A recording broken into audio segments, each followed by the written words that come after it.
இது போன்ற பல செய்திகளை பெறுவதற்கு இந்த யூடியூப் சேனலை சப்ஸ்கிரைப் செய்யவும். நீங்கள் இந்த தமிழ் செய்திகளை இப்பொழுது ஸ்பாட்டிஃபையிலும் கேட்கலாம். டிஸ்கிரிப்ஷன் பாக்ஸில் உள்ள லிங்கை கிளிக் செய்து பார்க்கவும். தேவன் உங்களை ஆசீர்வதிப்பாராக. சகோதரன் நெவில், உமக்கு நன்றி. கர்த்தர் உம்மை ஆசீர்வதிப்பாராக. நான் ஏதோ ஒன்றுக்குள் சென்று விட்டேன் இல்லையா? சகோதரன் கேப்ஸ் அவர்களின் மகனுடைய காரியத்தில் ஆண்டவர் செய்த உதவிக்காக நான் கர்த்தருக்கு நன்றி கூற விரும்புகிறேன். நான் சற்று குறுகிய நாட்களுக்கு இந்தியானாவுக்கு திரும்பி வரும்படியாய் சம்பவித்தது. இந்த செய்தியை ஒலிப்பதிவு செய்யவில்லை என்று தான் நினைக்கிறேன். ஒலிப்பதிவு அறையில் நான் யாரையும் காண முடியவில்லை. அணில் வேட்டைக்கு போவதற்காக நான் வந்திருக்கிறேன். எனவே சார்லி என்னை பொறுத்துக் கொள்ள வேண்டும். அவரும் நெல்லியும் கென்டக்கியில் உள்ளவர்களுமா சேர்ந்து ஒரு சில நாட்களுக்கு அணில் வேட்டைக்கு போகிறோம். எனவே நான் இதற்காக எந்த விதமான பொழுதுபோக்கையும் இழந்து தயாரானால் இங்கு வந்து இவர்களுடன் ஆகஸ்ட் மாதத்தில் வேட்டைக்கு போவதை இழக்க மாட்டேன். அது எனக்கு ஒரு வழக்கமான காரியமாக விட்டது. ஆகவே நான் ஜோவை கூட்டிக் கொண்டு போனேன். போன முறை நாங்கள் இங்கு வந்திருந்த போது எல்லோருமே சுகமில்லாமற் போனோம். மிக வெப்பமான சீதோஷ நிலைமையில் இருந்துவிட்டு இந்த குளிர்ச்சியான நிலைக்கு இங்கு வந்ததினால் ஏற்பட்ட மாற்றத்தினால் உண்டானது. இங்கே குளிர்ச்சியா இல்லை என்று நீங்கள் கருதுகிறீர்கள் என்று எனக்கு தெரியும். ஆனால் அரிசோனாவுக்கு நீங்கள் ஒருமுறை வந்து பாருங்கள். நான் அங்கே புறப்படும் போது நிழலில் 109 டிகிரி வெப்பம் உண்டாயிருந்தது. பின்னர் நள்ளிரவின் போது இரவு நேரத்தில் குளிர்ச்சியான காற்று மலைகளின் மேலிருந்து கீழே அடிக்கும் போது வெப்பம் 96 டிகிரியில் இருக்கும். இந்த வெப்பம் பாருங்கள், நள்ளிரவில் குளிர்ந்த காற்று கீழ் நோக்கி அடிக்கும் போது இருக்கிறது. அந்த இடம் குளிர்காலத்தில் நன்றாக இருக்கும். ஆனால் வெயில் காலத்தில் அந்த இடம் தேள்களுக்கும் பல்லிகளுக்கும் உறைவிடம், மனிதர்களுக்கு அல்ல. எல்லா மிருகங்களுமே மலைகளுக்கு ஓடி போகும். அவைகளால் அதை தாங்க முடியாது. நான் என் சிறு துப்பாக்கியுடன் வேட்டையாட வெளியே சென்றேன். கேப் சகோதரன் அவருடைய மகனை குறித்து உங்களிடம் கூற விரும்புகிறேன். ஜோ என்னை காட்டிலும் நன்றாக சுடுவான். எனவே என் துப்பாக்கியை கொடுக்க வேண்டியதாக இருந்தது. நாங்கள் சுடுவதற்காக சென்றோம். நாங்கள் சுடுவதற்காக 50 கஜ இடைவெளியில் முளைகளை அடித்தேன். ஜோ என்னிடம், அப்பா என்னால் அதை செய்ய முடியும் என்று நான் நினைக்கிறேன் என்றான். பாவம், சிறு பையனுக்கு தலைவலி, கடும் ஜுரத்திற்காக நான் அவனுக்காக ஜெபித்துக் கொண்டிருக்கிறேன். அவன் என்னோடு சுடுவதற்கு பழகுமிடம் மட்டும் வந்தான். 22 எண்ணுள்ள துப்பாக்கியில் 2/10 துளை இருக்குமானால் அது இலக்கை 20 கஜ தூரத்தில் கடக்கும். பிறகு மறுபடியும் 50 கஜ தூரத்தில் அது 2/10 துப்பாக்கியா இருந்தால் எப்படியோ அப்படியே. நான் முளைகளை 25 கஜ தூரத்தில் நட்டேன். என்னிடம் இன்னும் 2 முளைகள் இருந்தன. அவைகளை நட்டேன். ஜோ அவைகளை நட்டான். என்னிடம் வேறு முளைகள் இல்லை. எனவே பழகுகிறவர்கள் சுட்டு வீழ்த்தின ஒரு களிமண் புறாவை எடுத்து அது காலங்களும் அகலும் இருக்கும். அவன் அதை 2 சமபாகமாக்கி 50 கஜ தூரத்துக்கு அப்பால் கொண்டு சென்றான். துப்பாக்கியில் உள்ள தொலைநோக்கி என்னுடைய கண்களுக்காக சரிப்படுத்தப்பட்டது. அவனை காட்டிலும் அதற்கு 2 வயது அதிகம். எனவே அவன் சொன்னான், உங்களுக்கு என்ன என்று தெரியுமா? நான் பில்லியிடம் சென்று இனிமேல் நீ என்னை மிஞ்ச முடியாது என்று கூற வேண்டும் என்று. பார்த்தீர்களா? எனவே நான், சரி என்ன என்று நான் உனக்கு சொல்லுகிறேன். நாம் போய் அதை சகோதரன் நார்மன் அவரிடம் காண்பிப்போம் என்று சொன்னேன். நான் சொன்னேன், ஜோ, உலகம் முழுவதிலும் நடக்கும் துப்பாக்கி சுடும் போட்டிகளில் அது யாராக இருந்தாலும் எனக்கு கவலை இல்லை. முளைகள் பக்கவாட்டில் நடப்படவில்லை. அவை நேராக நடப்பட்டிருந்தன. அந்த களிமண் புறா காலங்களும் இருக்கும். 16 ஒரு அங்குலம் கனமும் 4 ஒரு அங்குலம் உயரமும் அதை 50 தூரத்தில் சுட்டு பாரியாக்கி பிளந்தான். நான் சொன்னேன், உலகத்தில் வேறு எவருமே இதை காட்டிலும் சிறப்பாக சுட்டு இருக்க முடியாது. சாம்பியன்கள் இதை ஒரு கால் செய்திருப்பார்கள். அவர்களை காட்டிலும் முன்னால் 3 முறை கூட மேலாக சுட முடியாது என்று. முளைகள் மடங்கி இருக்கவில்லை. முளை அடிக்கப்பட்ட இடத்தில் நேராக துளை உண்டாக்கி இருந்தது. இதை காட்டிலும் மேலாக வேறு யாருமே சுட்டு இருக்க முடியாது. சரியா? அவனுடைய தலைவலி அப்பொழுதே போய்விட்டது நினைக்கிறேன். நான் சொன்னேன், சரி நாம் போய் இதை சகோதரன் நார்மனிடம் காட்டுவோம் என்றேன். அவர் ஃபீல்ட் அண்ட் ஸ்ட்ரீம் என்னும் பெயர் கொண்ட சகோதரன் டானி ஸ்ட்ரோமிக்கு சொந்தமான விளையாட்டு பொருட்கள் விற்கும் நிர்வாகத்தில் பணிபுரிகிறார். அவன் அதற்கு நான் முதலாவதாக பில்லியிடம் போவோம், நான் பபியிடம் ஏதோ காரியம் கூற விரும்புகிறேன் என்றான். பார்த்தீர்களா? வெளிப்படையாக கூறினால் அவனுடைய சகோதரன் இதுவரை அவ்வளவு நன்றாக சுட்டதே இல்லை. எனவே அவன், நான் முதலாவதாக அங்கு போவோம் என்றான். நான் கதவண்டை சென்ற பொழுது பில்லி இன்னமும் அந்த பைஜாமாவில் தான் இருந்தான். அவ்வளவு உஷ்ணம் அதிகரித்ததால் நாங்கள் நேரத்தோடு அங்கு சென்றோம் என்றேன். அந்த நேரத்தில் தொலைபேசி மணி அடித்தது. அவன் ஒரு விதமாக என்னை நோக்கி பார்த்தான். நான் சொன்னேன், வியாஜத்திற்காக வந்ததாக இருக்கலாம் என்று. சகோதரன் கேப்ஸுடைய மகன் அப்பொழுது அறுவை சிகிச்சை அறையில் இருந்தான். அவன் நன்றாக குணமடைந்து தேறி வருகிறான் என்று சற்று முன்பு என்னிடம் கூறினார். எனவே பாருங்கள் தேவன் எப்படி அந்த சிறியவன் ஜோவின் சத்தத்தினாலும் கூட கிரியை செய்தார் என்று பார்த்தீர்களா? சகோதரன் நானுடன் நேராக போவதற்கு பதிலாக பில்லியிடம் முதலாவதாக வந்தோம்.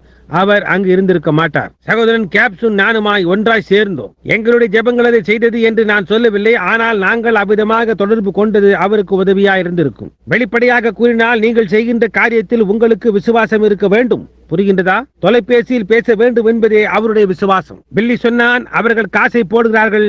இது தொலை தூரத்தில் இருந்து வருகிறதா இருக்கும். நிறைய காசுகள் போடுகிறார்கள்.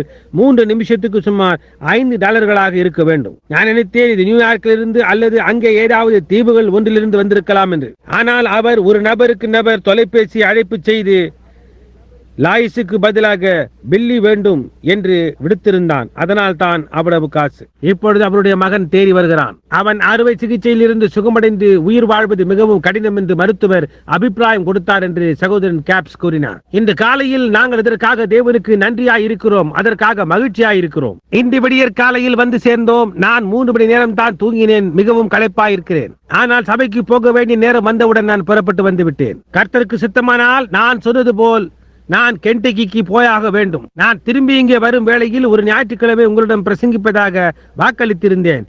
அதை அடுத்த ஞாயிறன்று நிறைவேற்றுகிறேன். ஏனென்றால் அடுத்த வாரம் நான் வீட்டுக்கு போக வேண்டும். ஏனென்றால் மீண்டுமா நான் கனடாவுக்கு போகிறேன். எனவே நான் அதை அடுத்த ஞாயிற்றுக்கிழமை காலையில் செய்வது நல்லது. அடுத்த ஞாயிறு காலை. சகோதரன் நெவில் சொன்னார், நீர் ஏன் போய் ஜனங்களை வாழ்த்தி கூறி அவரிடம் சில நிமிடங்கள் பேசக்கூடாது என்று. நான் அதற்கு, சகோதரன் நெவில், நான் இன்னும் என் வேதாகமத்தை கூட திறக்கவில்லையே என்றேன். அதற்கு அவர், சரி வெளியே போங்கள், அவரிடம் ஏதாவது சொல்லுங்கள் என்றார். நான் சொன்னேன், சகோதரி நெவில், நீங்கள் எப்படித்தான் இவரை சமாளிக்கிறீர்களோ, இவர் எப்படியாவது செய்யும்படி செய்துவிடக்கூடியவர். இடமானது இந்த விதமாய் நெருக்கடி அதிகமாக உள்ள நேரத்தில் இதை சொல்ல எனக்கு தருணமே கிடைக்காது. ஆனால் சகோதரன் ஆர்மன் நெவிலை போன்ற ஒரு போதகருக்காக நான் தேவனுக்கு மிகவும் நன்றி உள்ளவனாயிருக்கிறேன். ஒரு குறிக்கோளுக்காக எவ்வளவு விசுவாசமாய் இருக்க அவரால் முடியுமோ அவ்வளவு விசுவாசம் உள்ளவராய் முறுமுறுத்ததை நான் கேட்டதே இல்லை. நான் பின்னால் உட்கார்ந்து கொண்டிருந்தேன். சகோதரன் மேன் அவர்கள் பேசுவதை நான் அனுபவித்துக் கொண்டிருந்த போது அவரிடம் அரை மணி நேரம் பேசும் வாய்ப்பு எனக்கு கிடைத்தது. இந்த வருடம்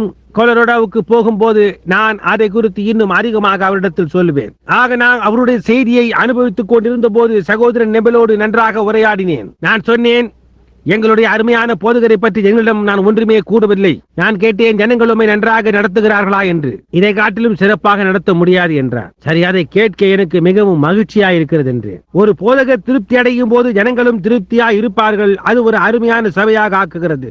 அப்பொழுது தேவன் திருப்தி அடைகிறார். விசேஷமாக நாம் சுமந்து கொண்டு போகிற செய்தியின் இந்த நாட்களிலே அவர்கள் சேர்ந்து திருப்தியா இருக்கிறது. ஜனங்களோடும் தேவனோடும் இந்த செய்திக்கு உள்ள தொடர்ச்சியை அது காட்டுகிறது என்று நான் நினைக்கிறேன். புரிகின்றதா? சகோதரன் ஆர்மன் நெவிலுக்கும் அவருடைய மனைவிக்கும் அவருடைய குடும்பத்திற்கும் நான் நன்றி உள்ளவனாயிருக்கிறேன். அந்த நோக்கத்திற்கும் அவருக்கும் அவர்கள் விசுவாசம் உள்ளவர்களாய் இருக்க தேவன் அவர்களை காத்துக் கொள்ளும்படி நான் வேண்டிக் கொள்ளுகிறேன். அது அவருக்கு பிரீதியா இருக்குமாயின் நம்மை எடுத்துக் கொள்ளப்படுதல் கொண்டு போகும்படி கர்த்தராக இயேசு வரும்போது நாம் இந்த ஜெப கூடாரத்தில் நின்று கொண்டிருக்கும்படியாய் செய்வாராக. அப்பொழுது நாங்கள் இருவரும், நானும் சகோதரன் நெவிலும், மிகவும் வயசென்றவர்களாய் ஒருவர் தோளின் மேல் மற்றொருவர் கை போட்டுக் கொண்டு ஊன்று தடியுடன் நின்று கொண்டு காத்து கொண்டிருக்க முயற்சித்துக் கொண்டிருப்போம். புரிகின்றதா? அதற்கு பின்னர் நாங்கள் ஒரு நொடி பொழுதில், ஒரு கண்ணிமை பொழுதில் மறுரூபமாவோம். இந்த பழைய மாமிச அங்கிகள் விழுந்து எழும்பி நித்திய பரிசை பிடித்துக் கொள்வோம். ஆகாயத்தின் ஊடாக கடந்து போகையிலே விடைபெறுகிறோம், விடைபெறுகிறோம், இனிய ஜெப வேளை என்று சத்தமிட்டுக் கொண்டு போவோம். நாம் மேலெழும்பி போவோம். சகோதரன் கூப்பருக்கு கர்த்தரிடமிருந்து வந்த சுகத்தை குறித்து கேள்விப்பட்டிருப்பீர்கள். அதற்காக நான் மிகவும் நன்றி உள்ளவனாய் இருக்கிறேன். அநேக காரியங்கள். எனவே இன்று காலையில் இங்கு இருப்பதற்காக நான் மிகவும் நன்றி உள்ளவனாய் இருக்கிறேன். அதற்கு பதிலாக நான் நினைத்தேன், நான் எப்பொழுதும் ஒரு குறிப்பிட்ட பேசும் பொருளுடன் இங்கு வந்து பேசுகிறேன். இன்று காலையில் அப்படி ஒரு ஆயத்தம் இல்லாமலே வரலாம் என்று நினைத்தேன். நான் சொன்னேன், சகோதரன் நெவில், நான் கடிகாரத்தை நன்றாக கவனித்து ஜனங்களை நேரத்தோடு அனுப்பிவிடுகிறேன்.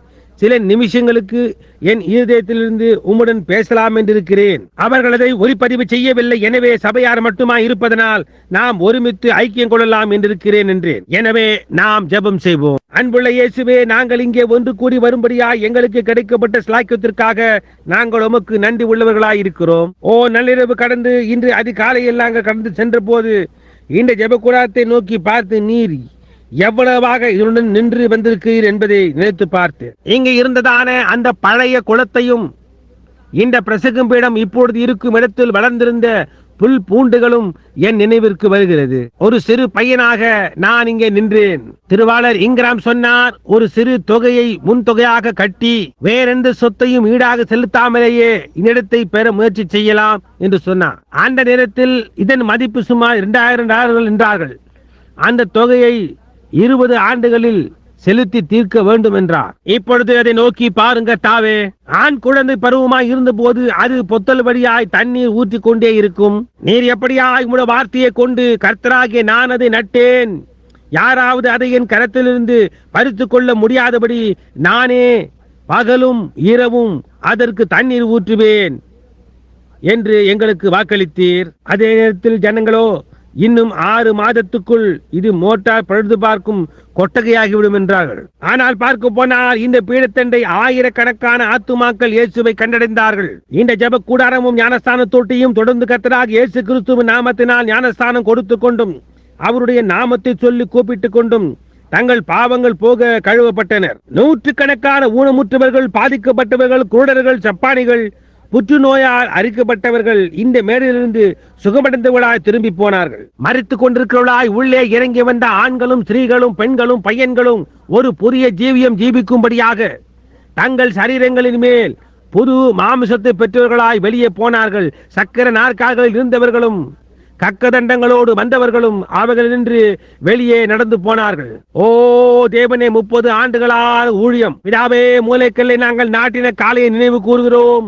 நீர் தீர்க்கதரிசனத்தை அந்த இடத்திலேயே கொடுத்து அந்த இடத்தையும் ஜனக்கூட்டத்தினால் நிறைந்திருப்பதையும் ஒரு அழகான மூலையையும் காட்டினீர். அந்த தரிசனம் தவறி போகாது என்று எனக்கு தெரியும். எனவே இந்த காரியங்கள் எல்லாவற்றுக்காகவும் நான் உமக்கு நன்றி கூறுகிறேன். அவர்கள் அநேகர் நல்ல போராட்டத்தை போராடி ஓட்டத்தை முடித்து விசுவாசத்தை காத்துக் கொண்டார்கள். தங்கள் பிரயாசங்களை விட்டொடிந்து இப்பொழுது இளைப்பாறிக் கொண்டிருக்கிறார்கள். அவர்களுடைய கிரியைகள் அவர்களோடு கூட சென்றது. அவர்கள் ஒரு ஜீவனுக்குள்ளும் ஒரு புதிய சரீரத்துக்குள்ளும் மலர்ந்து எழும்பும்படியான எக்கால சத்தத்தின் நேரத்துக்காக காத்துக் கொண்டிருக்கிறார்கள். அவர்களில் சிலர் வயது சென்ற தகுந்தவர்களாயும் சிலர் வாலிபமாயும் ஒருத்தர வயது உள்ளவர்களாயும் போயிருக்கின்றனர். ஆனால் இவர்கள் அனைவருக்காகவும் உம்முடைய நாமம் துதிக்கப்படுவதாக. இப்பொழுது நாங்கள் மீண்டுமாய் மரித்தோருக்கும் ஜீவனுள்ளோருக்கும் முன்பாக நின்று கொண்டிருக்கிறோம். இன்று காலையில் நீர் உம்முடைய வார்த்தைகளை அபிஷேகிக்க வேண்டும் என்று வேண்டிக் கொள்ளுகிறேன். நான் என்ன பேச வேண்டும் என்று எனக்கு ஒன்றுமே தெரியவில்லை. ஆனால் பேச வேண்டியதை நீர் எனக்கு கொடுக்க வேண்டும் என்று நான் வேண்டிக் கொள்கிறேன். அதை எப்பொழுதுமே கர்த்தாவே நீர் எனக்கு கொடுத்திருக்கிறீர். எங்களுடைய போதகர் சகோதரன் நெவிலையும் அவருடைய மனைவியையும் ஆசீர்வதியும். தர்மகர்த்தாக்களையும் டீக்கன் குழுவினர்களையும் சரீரத்தின் ஒவ்வொரு அங்கத்தினரையும் ஆசீர்வதியும். நாங்கள் ஒருமிக்க சேர்ந்து இவ்வாறு இவ்வாழ்க்கையில் வாழ்ந்து வரப்போகும் மறு ஜீவனின் நித்திய ஜீவனை உடையவளாக இருக்க அருள் புரிவீராக. ஆவியிடத்திலிருந்தும் வார்த்தையிடத்திலிருந்தும் திருத்தங்களை நாங்கள் ஏற்றுக்கொண்டு எங்களை நாங்கள் ஆயத்தப்படுத்திக் கொள்ள இக்காலையில் எங்களுக்கு உதவி செய்யும். இன்று காலையில் இக்கதவின் வழியாய் வெளியே போகையிலே கடந்ததை காட்டிலும் ஒரு மேலான ஜீவியம் செய்ய வேண்டும் என்ற தீர்மானத்தை எங்கள் இருதயத்தில் கொண்டவர்களாய் செல்லும்படியாய் செய்யும். இயேசுவின் நாமத்தில் இவைகளை கேட்கிறேன், ஆமேன். ஒரு சில நிமிஷங்களுக்கு முன்புதான் நான் வேதாகமத்தை திறந்தேன். அது வெளிப்படுத்தின விசேஷம் 3ஆம் அதிகாரம். எனவே நான் அதை வாசிக்கிறேன். அது லவோதிக்கேயா சபைக்கு கொடுக்கப்பட்ட செய்தியாயிருக்கிறது. சகோதரன் நேவிலும் சற்று முன்பு சொல்லிக் கொண்டிருந்தார். நானும் அறிவிக்க விரும்பினேன். சகோதரன் பார்வல் அவர் அங்கு உட்கார்ந்து கொண்டிருப்பதை நான் காண நேர்ந்தது. எழுப்புதல் கூட்டம் ஒன்றை மெம்பிஸுக்கு இந்த பக்கத்தில் நடத்துகிறார். உங்களில் யாருக்காவது அந்த பெரிய மெம்பிஸை தெரியுமா? அந்த இடத்தில் ஹாம்பர்கர் ஸ்டாண்ட் இருந்தது. அங்கே அவருக்கு ஒரு ஜெப கூடாரம் இருக்கிறது. கதிர்களை உள்ளே கொண்டு வரவும் நித்திய ஜீவனுக்கு உட்பட்டு இழந்து போன நிலைமையில் இருக்கும் கிறிஸ்தவர்களை ரட்சிப்புக்குள் கொண்டு வரவும் அவருடைய ஊழியத்தின் மூலமாய் முயன்று வருகிறார். இங்கு ஞாயிற்றுக்கிழமை ஆராதனையின் காரணமாக அங்கு அவர் கொண்டு நடத்தவில்லை. அது சகோதரனின் விசுவாசத்தை காட்டுகிறது. அடுத்த வாரம் திங்கள் இரவு புதன் அங்கே கூட்டங்கள் நடைபெறும் என்பதை உங்களுக்கு அறிவிக்க விரும்புகிறோம். கிறிஸ்துவின் அன்பை குறித்து சகோதரன் பார்னல் அங்கே தேவ செய்தியை கொண்டு வருவதை கேட்கும்படியாக நீங்கள் அன்புடன் அழைக்கப்படுகிறீர்கள் என்று நான் அறிவிக்கிறேன். வெளிப்படுத்தின விசேஷம் 3ஆம் அதிகாரத்திலிருந்து ஒரு பகுதியை நாம் வேதம் வாசிக்கிறோம் என்று கூற நாம் அதை வாசிப்போமாக. ஏனென்றால் நான் சொல்லக்கூடிய காரியங்கள் தவறி போகும், ஆனால் அவர் கூறுகின்ற காரியம் தவறி போகாது. எங்கே இருந்து துவங்குவது, என்ன செய்வது, எங்கே போவது என்று எனக்கு தெரியவில்லை. ஆனால் நான் லவோதிக்கேயா சபை காலத்தை வாசிக்கிறேன். லவோதிக்கேயா சபையின் தூதனுக்கு நீ எழுத வேண்டியது என்னவெனில், உண்மையும் சத்தியமும் உள்ள சாட்சியும் தேவனுடைய சிருஷ்டிக்கு ஆதியுமாயிருக்கிற ஆமேன் என்பவர்கள் சொல்லுகிறதாவது, உன் கிரியைகளை அறிந்திருக்கிறேன். நீ குளிருமல்ல அனலுமல்ல. நீ குளிராயாவது அனலாயாவது இருந்தால் நலமாயிருக்கும். இப்படி நீ குளிருமின்றி அனலுமின்றி வெறுவெதுப்பா இருக்கிறபடியினால் உன்னை என் வாயினின்று வாந்தி பண்ணி போடுவேன். நீ நிர்பாக்கியம் உள்ளவனும் பரிதவிக்கப்படத்தக்கவனும் தரித்திரனும் குருடனும் நிர்வாணியுமாய் இருக்கிறதை அறியாமல் நான் ஐஸ்வர்யவான் என்றும் திரவிய சம்பன்னன் என்றும் எனக்கு ஒரு குறைவுமில்லை என்றும் சொல்லுகிறபடியால் நான் நீ ஐஸ்வர்யவான் ஆகும்படிக்கு நெருப்பிலே புடமிடப்பட்ட பொன்னையும் உன் நிர்வாணமாகிய அவலட்சணம் தோன்றாதபடிக்கு நீ உடுத்திக் கொள்வதற்கு வெண் வஸ்திரங்களையும் என்னிடத்திலே வாங்கிக் கொள்ளவும், நீ பார்வை அடையும்படிக்கு உன் கண்களுக்கு கலிக்கும் போடவும் வேண்டும் என்று உனக்கு ஆலோசனை சொல்லுகிறேன். நான் நேசிக்கிறவர்கள் எவர்களோ அவர்களை கடிந்து கொண்டு சிட்சிக்கிறேன். ஆகையால் நீ ஜாக்கிரதையாய் இருந்து என்னை ஒரு நிமிடம் மன்னித்துக் கொள்வீர்களானால், நான் இப்பொழுது படித்துக் கொண்டிருந்த போது ஏதோ ஒரு பாகம் மிகவும் நல்லதாக எனக்கு தோன்றினது. அது எந்த பாகம் என்று எனக்கு தெரியவில்லை. இதோ இங்குள்ளது. நீ நிர்பாக்கியம் உள்ளவனும் பரிதபிக்கப்படத்தக்கவனும் தரித்திரனும் குருடனும் நிர்வாணியுமாய் இருக்கிறதை அறியாமல் இருக்கிறாய். ஓ என்ன இன்றைய சபையின் நிலையை காட்டும் ஒரு படமாயது இருக்கிறது. நான் நினைக்கிறேன் நாம் இப்பொழுது பேசிக் கொண்டிருக்கிற அந்த சபை காலங்களை பற்றியதான செய்திகள் நிச்சயமாக இப்பொழுது புத்தக வடிவில் வந்து கொண்டிருக்கிறது. ஆயினும் நாம் ஜீவிக்கின்ற இந்த காலம் லவோதிக்கேயாவின் காலமாய் இருப்பதனால் அந்த நிலைமைகளை நாம் சற்று ஆராய்வோம். நான் எந்த பொருளையும் எடுத்துக்கொண்டு பேசப் போவதில்லை. ஏனென்றால் நாம் ஒன்றும் கூட்டம் நடத்தவில்லை. முன் ஆயத்தம் ஏதுமின்றி சாதாரணமாக உரையாடி கொண்டிருக்கிறோம். கர்த்தர் நான் செய்யும்படி நடத்துகிறது எதுவாய் இருந்தாலும் நாம் பேசுவோம்.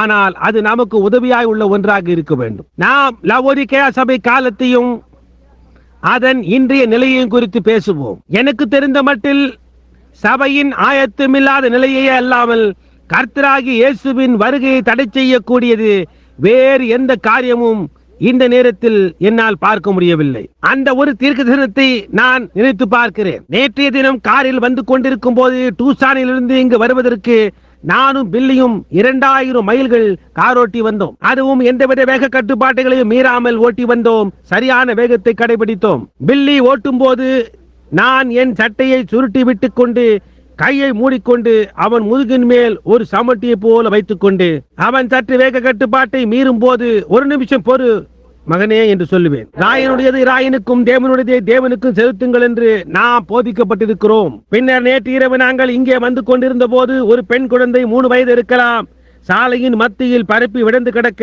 அவளுடைய தாயார் அங்கே ஒரு பள்ளத்தில் மரித்து விழுந்து கிடந்தார். ROTCயில் இருந்து வந்த ஒரு 18 வயது உள்ள பையன் குடித்துவிட்டு 120 மைல் வேகத்தில் வண்டியை ஓட்டிக்கொண்டு வந்து சாலையின் இடது பக்கத்தில் கொன்று விட்டான். அவனும் கூட மரித்துக் கொண்டிருக்கிறான் என்று யூகிக்கிறேன். அது எப்படியா இருந்திருக்கும் என்று இப்பொழுது நீங்கள் யோசித்து பாருங்கள். ராயனுக்கு உரியதை ராயனுக்கு கொடுத்து விடுங்கள். அப்பாவியான ஜனங்கள் மரிக்கிறார்கள். ஒரு குடித்து வெறித்த போர் வீரன் 120 மைல் வேகத்தில் வண்டியை ஓட்டிச் சென்ற காரணத்தால், அதிலும் வீதியின் தவறான பாகத்தில் ஒரு 3 வயது சிறுபெண் உயிரிழக்க நேரிட்டது. அவன் மலையின் மேல் வந்து கொண்டிருந்த போது அவர்கள் ஒன்று சேர்த்து இடித்து வீழ்த்தி கொன்று போட்டான். அவனும் கூட மரித்துக் கொண்டிருக்கிறான். குற்றமில்லாதவர்களுமா இருக்கிற அவர்களும் தானே இப்படியாக மரிக்கிறார்கள். அந்த பையன் கொடூர கொலையை செய்த குற்றத்தை உடையவனாய் இருக்கிறான். புரிகின்றதா? குடித்து வெறித்திருக்கிற ஒரு மனிதன் வீதியில் பிடிபடுவானால் அவனுக்கு நித்தியம் 10 வருடம் சிறை தண்டனை விதிக்கப்பட வேண்டும். முன்கூட்டியே திட்டமிட்டு செய்த கொலையை போன்றதாகும் இது. அரசியலினால் நம்மால் ஒரு நன்மையும் செய்ய முடியாது. அது அழுகி போன காரியம். ஒரு ராஜா இருக்க வேண்டும், ஒரு நீதியுள்ள ராஜா இருக்க வேண்டும் என்ற தேவனுடைய கருத்து உண்மையானதே. ஆனால் அரசியல் என்பது பரவலானதாக இருக்கிறது. நீங்கள் எதையும் விலைக்கு வாங்கி விடலாம், ஏமாற்றலாம், பொய் சொல்லலாம், திருடலாம், மற்றெல்லா காரியங்களையும் செய்யலாம். ஒரு சில ஞாயிறுகளுக்கு முன்னதாக நான் கூறினது போன்று நாம் எந்த நிலையில் உள்ளோம் என்பதை பாருங்கள். நேர்மையற்ற ஒரு கூட்டத்தை அன்றி வேறொன்றையும் நீங்கள் காண முடியாது. ஆனால் ஒரு நீதியுள்ள ராஜாவோ தன்னுடைய சொந்த சட்டங்களை உண்டாக்க முடியும். இன்று நீங்கள் ஒரு மனிதனை கொன்றுவிட்டு அரசியல் செல்வாக்கு படைத்தவனாய் இருந்தால் அதிலிருந்து நீங்கள் தப்பி வெளிவரலாம். ஜனநாயகம் என்பது ஒரு நல்ல கருத்து தான், ஆனால் அது வேலைக்கு தேவையற்றது. கம்யூனிசத்தை போன்ற எல்லா காரியங்களுக்கும் பொது உடைமையா இருக்கிறது, நன்றாக காணப்படுகிறது. ஆனால் அது கிரியைக்கு ஒவ்வாது, கிரியை செய்யாது. தேவனுடைய வழியான ஒரு ராஜாவை உடையதா இருப்பது, தாவீதை போன்ற ராஜாவை உடையதா இருப்பது சரியானதா இருந்தது. அப்பொழுது ஒரே கருத்து மையம் இருக்கும். ஒரு கூட்ட வாத்துக்களுக்கு ஒரே தலைவன் இருப்பது போன்று நீங்கள் 2 அல்லது 3 பேர்களை தலைவர்களாக பெற்றிருக்க முடியாது. அப்படி இருந்தால் எல்லாம் ஒன்று சேர்ந்து ஒரு குழப்பமாகிவிடும். நீங்கள் எந்த விதமான கருத்தோடு வரலாம். எனவே கர்த்தருடைய வருகைக்கு ஆயத்தமாய் இன்றைய நிலை இருக்கிறதை நாம் காண்கிறோம். ஆனால் நானும் சகோதரன் நெவிலும் மற்ற இந்த சகோதரர்களுமாய் ஒரு மந்தையை மேய்க்க முயற்சித்துக் கொண்டிருக்கையில் இப்பொழுது என் மனதில் ஏதோ காரியம் வந்துள்ளது. அதை குறித்து நாம் பேசுவோம். அதாவது அன்றொரு நாள் ஒரு அருமையான அம்மாளிடமிருந்து எனக்கு ஒரு கடிதம் வந்தது. எனக்கு நேரடியாக வரவில்லை, இன்னொரு நபரின் மூலமாக வந்தது. அவள் உண்மையாகவே என்னை துண்டு துண்டாக்க முயற்சித்துக் கொண்டிருக்கிறாள். அவள் சொல்லுகிறாள், கிறிஸ்தவ வியாபார புருஷர்களே, சகோதரன் பிரென்னாமை தடை செய்ய உங்களால் ஏதாவது செய்ய முடியாதா? ஏனென்றால் லவோதிக்கேயா சபை காலம் என்ற புத்தகத்தை வெளியிட்டுள்ளார். இன்னும் பல வெளியாக போகின்றது. அவர் பெந்தேகோஸ்து உபதேசங்களை துண்டு துண்டாக கிழித்திருக்கிறார். இப்பொழுதோ அந்நிய பாஷையில் பேசுதல் ஆவியை பெற்றதன் முன் அடையாளம் அல்லவென்று விவாதிக்கிறார். அவர் ஸ்திரீ பிரசங்கிகளுக்கும் எதிராக இருக்கிறார் என்று கூறியிருந்தார். இவள் ஒரு பெண் பிரசங்கி. அவளுடைய மகன்கள் உலகத்தில் எனக்கு இருக்கிற சிறந்த நண்பர்கள். பாருங்கள், எனக்கு இருக்கின்ற சிறந்த நண்பர்களில் அவர்களும் இருக்கிறார்கள். அவள் இப்பொழுது இந்த விதமாய் சொல்லி இருக்கிறாள், நான் இந்த மனிதனோடும் அவர் மனைவியோடும் காலை ஆகாரம் சாப்பிட்டுக் கொண்டிருந்தேன். அவர்கள் சொன்னார்கள், சகோதரன் பிரென்னாமே, இதை சற்று பாருங்கள், இது என்ன என்று நீங்கள் நினைக்கிறீர்கள் என்று ஒரு கடிதத்தை எடுத்துக் கொடுத்தாள். நான் சொன்னேன், சகோதரியே, அவளால் அதை புரிந்து கொள்ள முடியவில்லை என்று. அந்த பையன்கள் என்னிடம் சொன்னார்கள், எங்களுடைய தாயார் ஒரு ஸ்திரீ பிரசங்கியார் என்றும் அவள் செய்தியை ஏற்றுக்கொள்ளவில்லை என்றும் கூறினான். இப்பொழுது அவள் இதில் கூறுகிறாள், ஸ்திரீயானவளுக்கு புருஷன் மேல் அதிகாரம் செலுத்தக் கூடாது என்று அவர் சொல்லுகிறார். பவுலின் உடன் உதவியா இருந்தவள் என்று வேதாகமத்தில் கூறப்பட்டுள்ள பேபேயாளை குறித்து என்ன என்று. நிச்சயமாக அவள் சாமான்கள் விற்பவள். ஜனங்களிடம் கேட்டுக்கொண்டான், ஸ்திரீகள் சபையிலே அமைதலாய் இருக்க வேண்டும், சபையில் ஸ்திரீகள் பேசக்கூடாது என்று கூறிவிட்டு திரும்பி இப்பொழுது சுவிசேஷத்தில் எனக்கு ஆதரவாய் இருக்கிற பேபேயாள் சில இரவுகள் பிரசங்கிப்பார்கள் என்று பவுல் கூறி இருப்பான் என்று நீங்கள் நினைக்கிறீர்களா? அப்படி அவன் செய்திருந்தால் அவன் கூறின வார்த்தைகளுக்கு அவனே முரணாக செயல்படுவதாகிவிடுமே. புரிகின்றதா? அவள் அந்த கடிதத்தில் அவை எல்லாவற்றுக்கும் மேலாக வேதாகமத்தில் எஸ்தர் என்று நினைக்கிறேன், அவள் நியாயாதிபதிகள் ஒருவளாய் இருந்தால், வேதாகமத்தில் ஒரு ஸ்திரீ நியாயாதிபதியாய் இருந்தால் அது புருஷன் மேல் அதிகாரம் செலுத்துவது அல்ல என்று சொல்ல முடியுமா என்று கூறியிருந்தாள். சமீபத்தில் இந்த சபை கட்டிடத்தில் சுகம் பெற்ற இந்த வியாபார புருஷன் அவருடைய மனைவி சகோதரன் பிரென்னாம் இந்த காரியம் என்னை எப்பொழுதும் புதிராக வைத்துக் கொண்டிருந்தது என்றால், நான் சொன்னேன், ஏன் சகோதரி, அது எப்படி உங்களுக்கு புதிராக இருக்கின்றது என்று. அதற்கு அவள், ஒரு ஸ்திரீ நியாயாதிபதியாய் இருக்கிறாளே என்றாள். நான் சொன்னேன், அது அரசியல், அது ஒரு சபை அல்ல. அதற்கும் சபையோடும் ஒன்று செய்வதற்கில்லை. அவர்கள் கீழ்ப்படிந்திருப்பார்களாக, நியாயப்பிரமாணமும் அதையே தான் கூறுகிறது என்று பவுல் சொன்னான். நியாயப்பிரமாணத்தினால் ஒரு ஸ்திரீயை ஒரு ஆசாரியனாக ஆக்க முடியாது. அதனால் அப்படி செய்யவே முடியாது. ஒரு பெண் பிரதான ஆசாரியனாக இருந்ததை நீங்கள் பார்த்து இருக்க முடியாது. நீங்கள் ஒரு பெண் ஆசாரியனாக இருந்ததை பார்த்து இருக்க முடியாது. வேதத்தில் அதை எங்கேயும் நீங்கள் பார்த்திருக்க மாட்டீர்கள். வேதத்தில் நீங்கள் ஒரு பெண் பிரசங்கியை பார்த்திருக்க முடியாது. நிச்சயமாக அவர்களில் சிலர் தீர்க்கதரிசினி முதலானவைகளாக இருந்தார்கள், மீரியாமும் மற்றவர்களும். எஸ்தர் இஸ்ரவேல் ஜனங்கள் மேல் நியாயாதிபதியாய் இருந்தால், சில சமயங்களில் அவர்கள் ராணிகளாய் இருந்திருக்கிறார்கள், ராஜாத்தியாய். அந்த ராஜா மரித்த போது ராணியானவளது ஸ்தானத்தை இன்னொரு ராஜா எடுக்குமட்டாய் வகிக்க வேண்டியதாயிருந்தது. அரிசோனாவில் உள்ள டூசானில் அந்த பட்டணத்தில் நமக்கு ஒரு பெண் நீதிபதியாய் இருக்கிறாள். அந்த காரணத்தினால் தான் அந்த பட்டணம் கெட்டு போயிருக்கிறது. ஒரு ஸ்திரீக்கு அரசியலில் எந்தவித வேலையும் இல்லை. சபையிலும் ஒரு ஸ்திரீக்கு எந்தவித அதிகாரமும் இல்லை. வீட்டில் ஒரு மனிதனுடைய ராணியா இருப்பதே அல்லாமல் அதற்கு புறம்பாக அவளுக்கு வேறொரு ஸ்தானம் கிடையாது. அது உண்மை என்று நம் யாவருக்கும் தெரியும். அதை எங்குமே காண முடியாது. அது பழமை நாகரிகமாய் காணப்படலாம். ஆனால் நான் உத்தரவாதம் உள்ளவன். இவ்வுலகை விட்டு நான் கடந்து சென்ற பிறகும் இந்த ஒளிநாடாக்களும் புத்தகங்களும் தொடர்ந்து ஜீவித்துக் கொண்டிருக்கும். வாலிப பிள்ளைகளாகிய உங்களில் அநேகர் வரப்போகின்ற நாட்களில் சரியாக இதுதான் சத்தியம் என்பதை காண்பீர்கள். காரணம் என்னவென்றால் இதை நான் கர்த்தருடைய நாமத்தினாலே பேசுகிறேன். நமக்கே ஆச்சரியமாய் இருக்கிறது. எப்படி ஒரு ஸ்திரீ, அதிலும் ஒரு நல்லவளான ஸ்திரீ, ஒரு உத்தமமான கணவனின் மூலமாக சில அருமையான பிள்ளைகளை இந்த உலகத்துக்கு கொண்டு வந்தவள். நான் சந்தித்தவர்களில் அந்த பையன்கள் அருமையானவர்கள். அவர்கள் செய்தியை கேட்ட மாத்திரத்தில் 100க்கு 100 அதை அப்படியே ஏற்றுக்கொண்டார்கள். முன்குறித்தலின் மூலமாகவே அது சம்பவித்திருக்க கூடும்.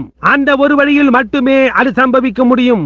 இப்பொழுது இங்குள்ள கேள்வி என்னவென்றால், கர்த்தர் ஏன் என்னை திரும்ப கொண்டு வருகிறார் என்பதை நான் சிந்தித்துக் கொண்டிருக்கிறேன். நீ நிர்பாக்கியம் உள்ளவனும் பரிதபிக்கப்படத்தக்கவனும் குருடனும் நிர்வாணியுமாய் இருக்கிறதை அறியாமல் இருக்கிறாய். இந்த காரியத்தை நாம் அணுகுவதற்கு முன்னர், சில தினங்களுக்கு முன்னர் நான் அளித்த ஒரு செய்தி, அதாவது இப்பிரபஞ்சத்தின் தேவன் என்ற செய்தியின் கருத்தை சுருக்கமாக கூற விரும்புகிறேன். அவன் ஜனங்களின் கண்களை குருடாக்கி போட்ட காரணத்தினால் அவர்கள் தங்களுடைய ஆராதனைகளில் முற்றிலுமாக அப்படியே சாத்தானை தொழுது கொள்ளுகிறார்கள். உங்கள் யாவருக்கும் அது புரிகின்றதா? எல்லாரும் விளங்கிக் கொண்டீர்களா? பின்னர் அதே செய்தியில் ஸ்திரீகள் முறைகேடான ஆடைகளை அணிதல், நாணயமின்றி உடுக்கும் எந்த பெண்ணுக்கும் நியாய சங்கத்துக்கு முன்பாக அவள் தெருவில் உள்ள ஒரு வேசியாக கருதப்பட்டு நியாயம் தீர்க்கப்படுவாள் என்ற பொருளை கொண்டு வந்தேன். அது மிகவும் பயங்கரமாய் தோன்றுகிறது. உங்களுக்கு ஒரு சிறு காட்சியை உருவகப்படுத்துகிறேன். பட்டணத்தில் ஒரு வாலிபமான வழக்கறிஞன் இருக்கிறான். அவன் ஒரு நல்ல மனிதன். அரசியலை பொறுத்தவரையில் அவர் ஒரு நாணயஸ்தன் என்று நான் யூகிக்கிறேன். பின்னர் அவர் ஒரு பெண்ணோடு தொடர்பு கொள்ளுகிறான். அவள் மிகவும் பிரபலமானவள். அவர்களிடையே காதல் ஏற்பட்டு மனம் செய்து கொள்ளுகிறார்கள். அவர்கள் எல்லா விருந்துகளுக்கும் மற்ற காரியங்களுக்கும் சென்று அவர்கள் எல்லாருமாய் சேர்ந்து குடிக்கிறார்கள். முடிவிலே அவனுக்கு ஒரு நல்ல வீடு இருந்தது. அவன் ஒரு அருமையான சுற்றுப்புறத்திலே வசித்து வந்தான். ஜனங்களிடையே அவனுக்கு நல்ல மதிப்பு இருந்தது. ஆனால் அவர்கள் இருவரும் குடிப்பார்கள். அவள் அரைக்கால் சட்டை அணிவாள், முடியை வெட்டிக் கொள்வாள், அழகு சாதனங்களை பூசிக்கொள்வாள், எல்லாமாய் கவர்ச்சியாக்கிக் கொள்வாள். அழகான ஸ்திரீகள் தங்களை அலங்கரித்து காட்டுகிறது போன்று. அவர்கள் இருவரும் சபைக்கே போகிறதில்லை.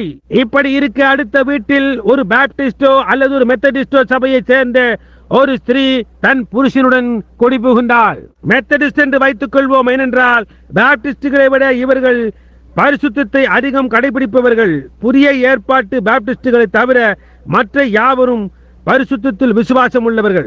ஆனால் வழக்கமாக பாப்டிஸ்டுகள் பரிசுத்தத்தை கடைபிடிக்க மாட்டார்கள். அப்படிப்பட்ட ஒரு காரியத்தில் அவர்களுக்கு நம்பிக்கை இல்லை. சரி, இந்த மெத்தடிஸ்ட் பெண் அந்த பெண்ணை கவனிக்கிறாள். அதே தெருவில் ஒரு மெத்தடிஸ்ட் பெண் இவருடைய வீட்டுக்கு பக்கத்து வீட்டில் குடி வருகிறாள். அவளுடைய புருஷன் ஒரு வழக்கறிஞன் அல்லது ஒரு ஆபீஸில் வேலை பார்க்க என்று வைத்துக் கொள்வோம். இந்த மெத்தடிஸ்ட் ஸ்திரீ அவளை கவனிக்கிறாள். இந்த வழக்கறிஞன் ஊரை விட்டு வெளியே வேலையா போகும்போது அவனுடைய பெயரை ஜான் என்று வைத்துக் கொள்வோம். அதை வைத்துக் கொண்டு ஊகிக்க தொடங்காதீர்கள். அது வெறும் ஒரு புனை பெயரு. அவனுடைய பெயர் ஜான். அவள் ரால்ஃபுடன் முன்பு வெளியே போய்கொண்டிருந்தாள். இவைகளெல்லாம் புனை பெயர்களே. இதை ஒரு கதையாக உருவகப்படுத்தி காட்டவே சொல்லுகிறேன். முதலாவதாக, ஒரு குடிக்கும் விருந்து ஒன்றில் ரால்ஃப் மீண்டும் அவளை கட்டி தழுவுகிறான். அவள் உடனே உணர்ச்சி வசப்படுகிறாள். ஏனென்றால் தான் மீண்டும் அவனுடன் காதல் கொள்வதாக அவள் நினைத்துக் கொள்ளுகிறாள். அதன் பின்னர் கொஞ்சம் கழித்து ரால்ஃப் அவளை சந்திக்க தொடங்குகிறான். அவள் அதை ஜானுக்கு மறைத்து சமாளிக்கிறாள். தான் மிகவும் சாமர்த்தியம் உள்ளவள் என்று அவள் நினைத்துக் கொள்ளுகிறாள். ஏனென்றால் அவள் ஜானை மடந்து கொண்டு அவள் ரால்ஃபுடன் சுற்றி கொண்டிருக்கிறாள். பாருங்கள், இந்த பெண்ணுக்கு கொஞ்சம் கூட நாணயம் என்பதே இல்லை. அதை குறித்து அவள் ஒன்றும் தவறாக நினைக்கிறதில்லை. ஆனால் இந்த மெத்தடிஸ்ட் பெண்ணோ வேறு விதமான வழியில் வளர்க்கப்பட்டவள். இவள் சபைக்காவது போகிறாள்.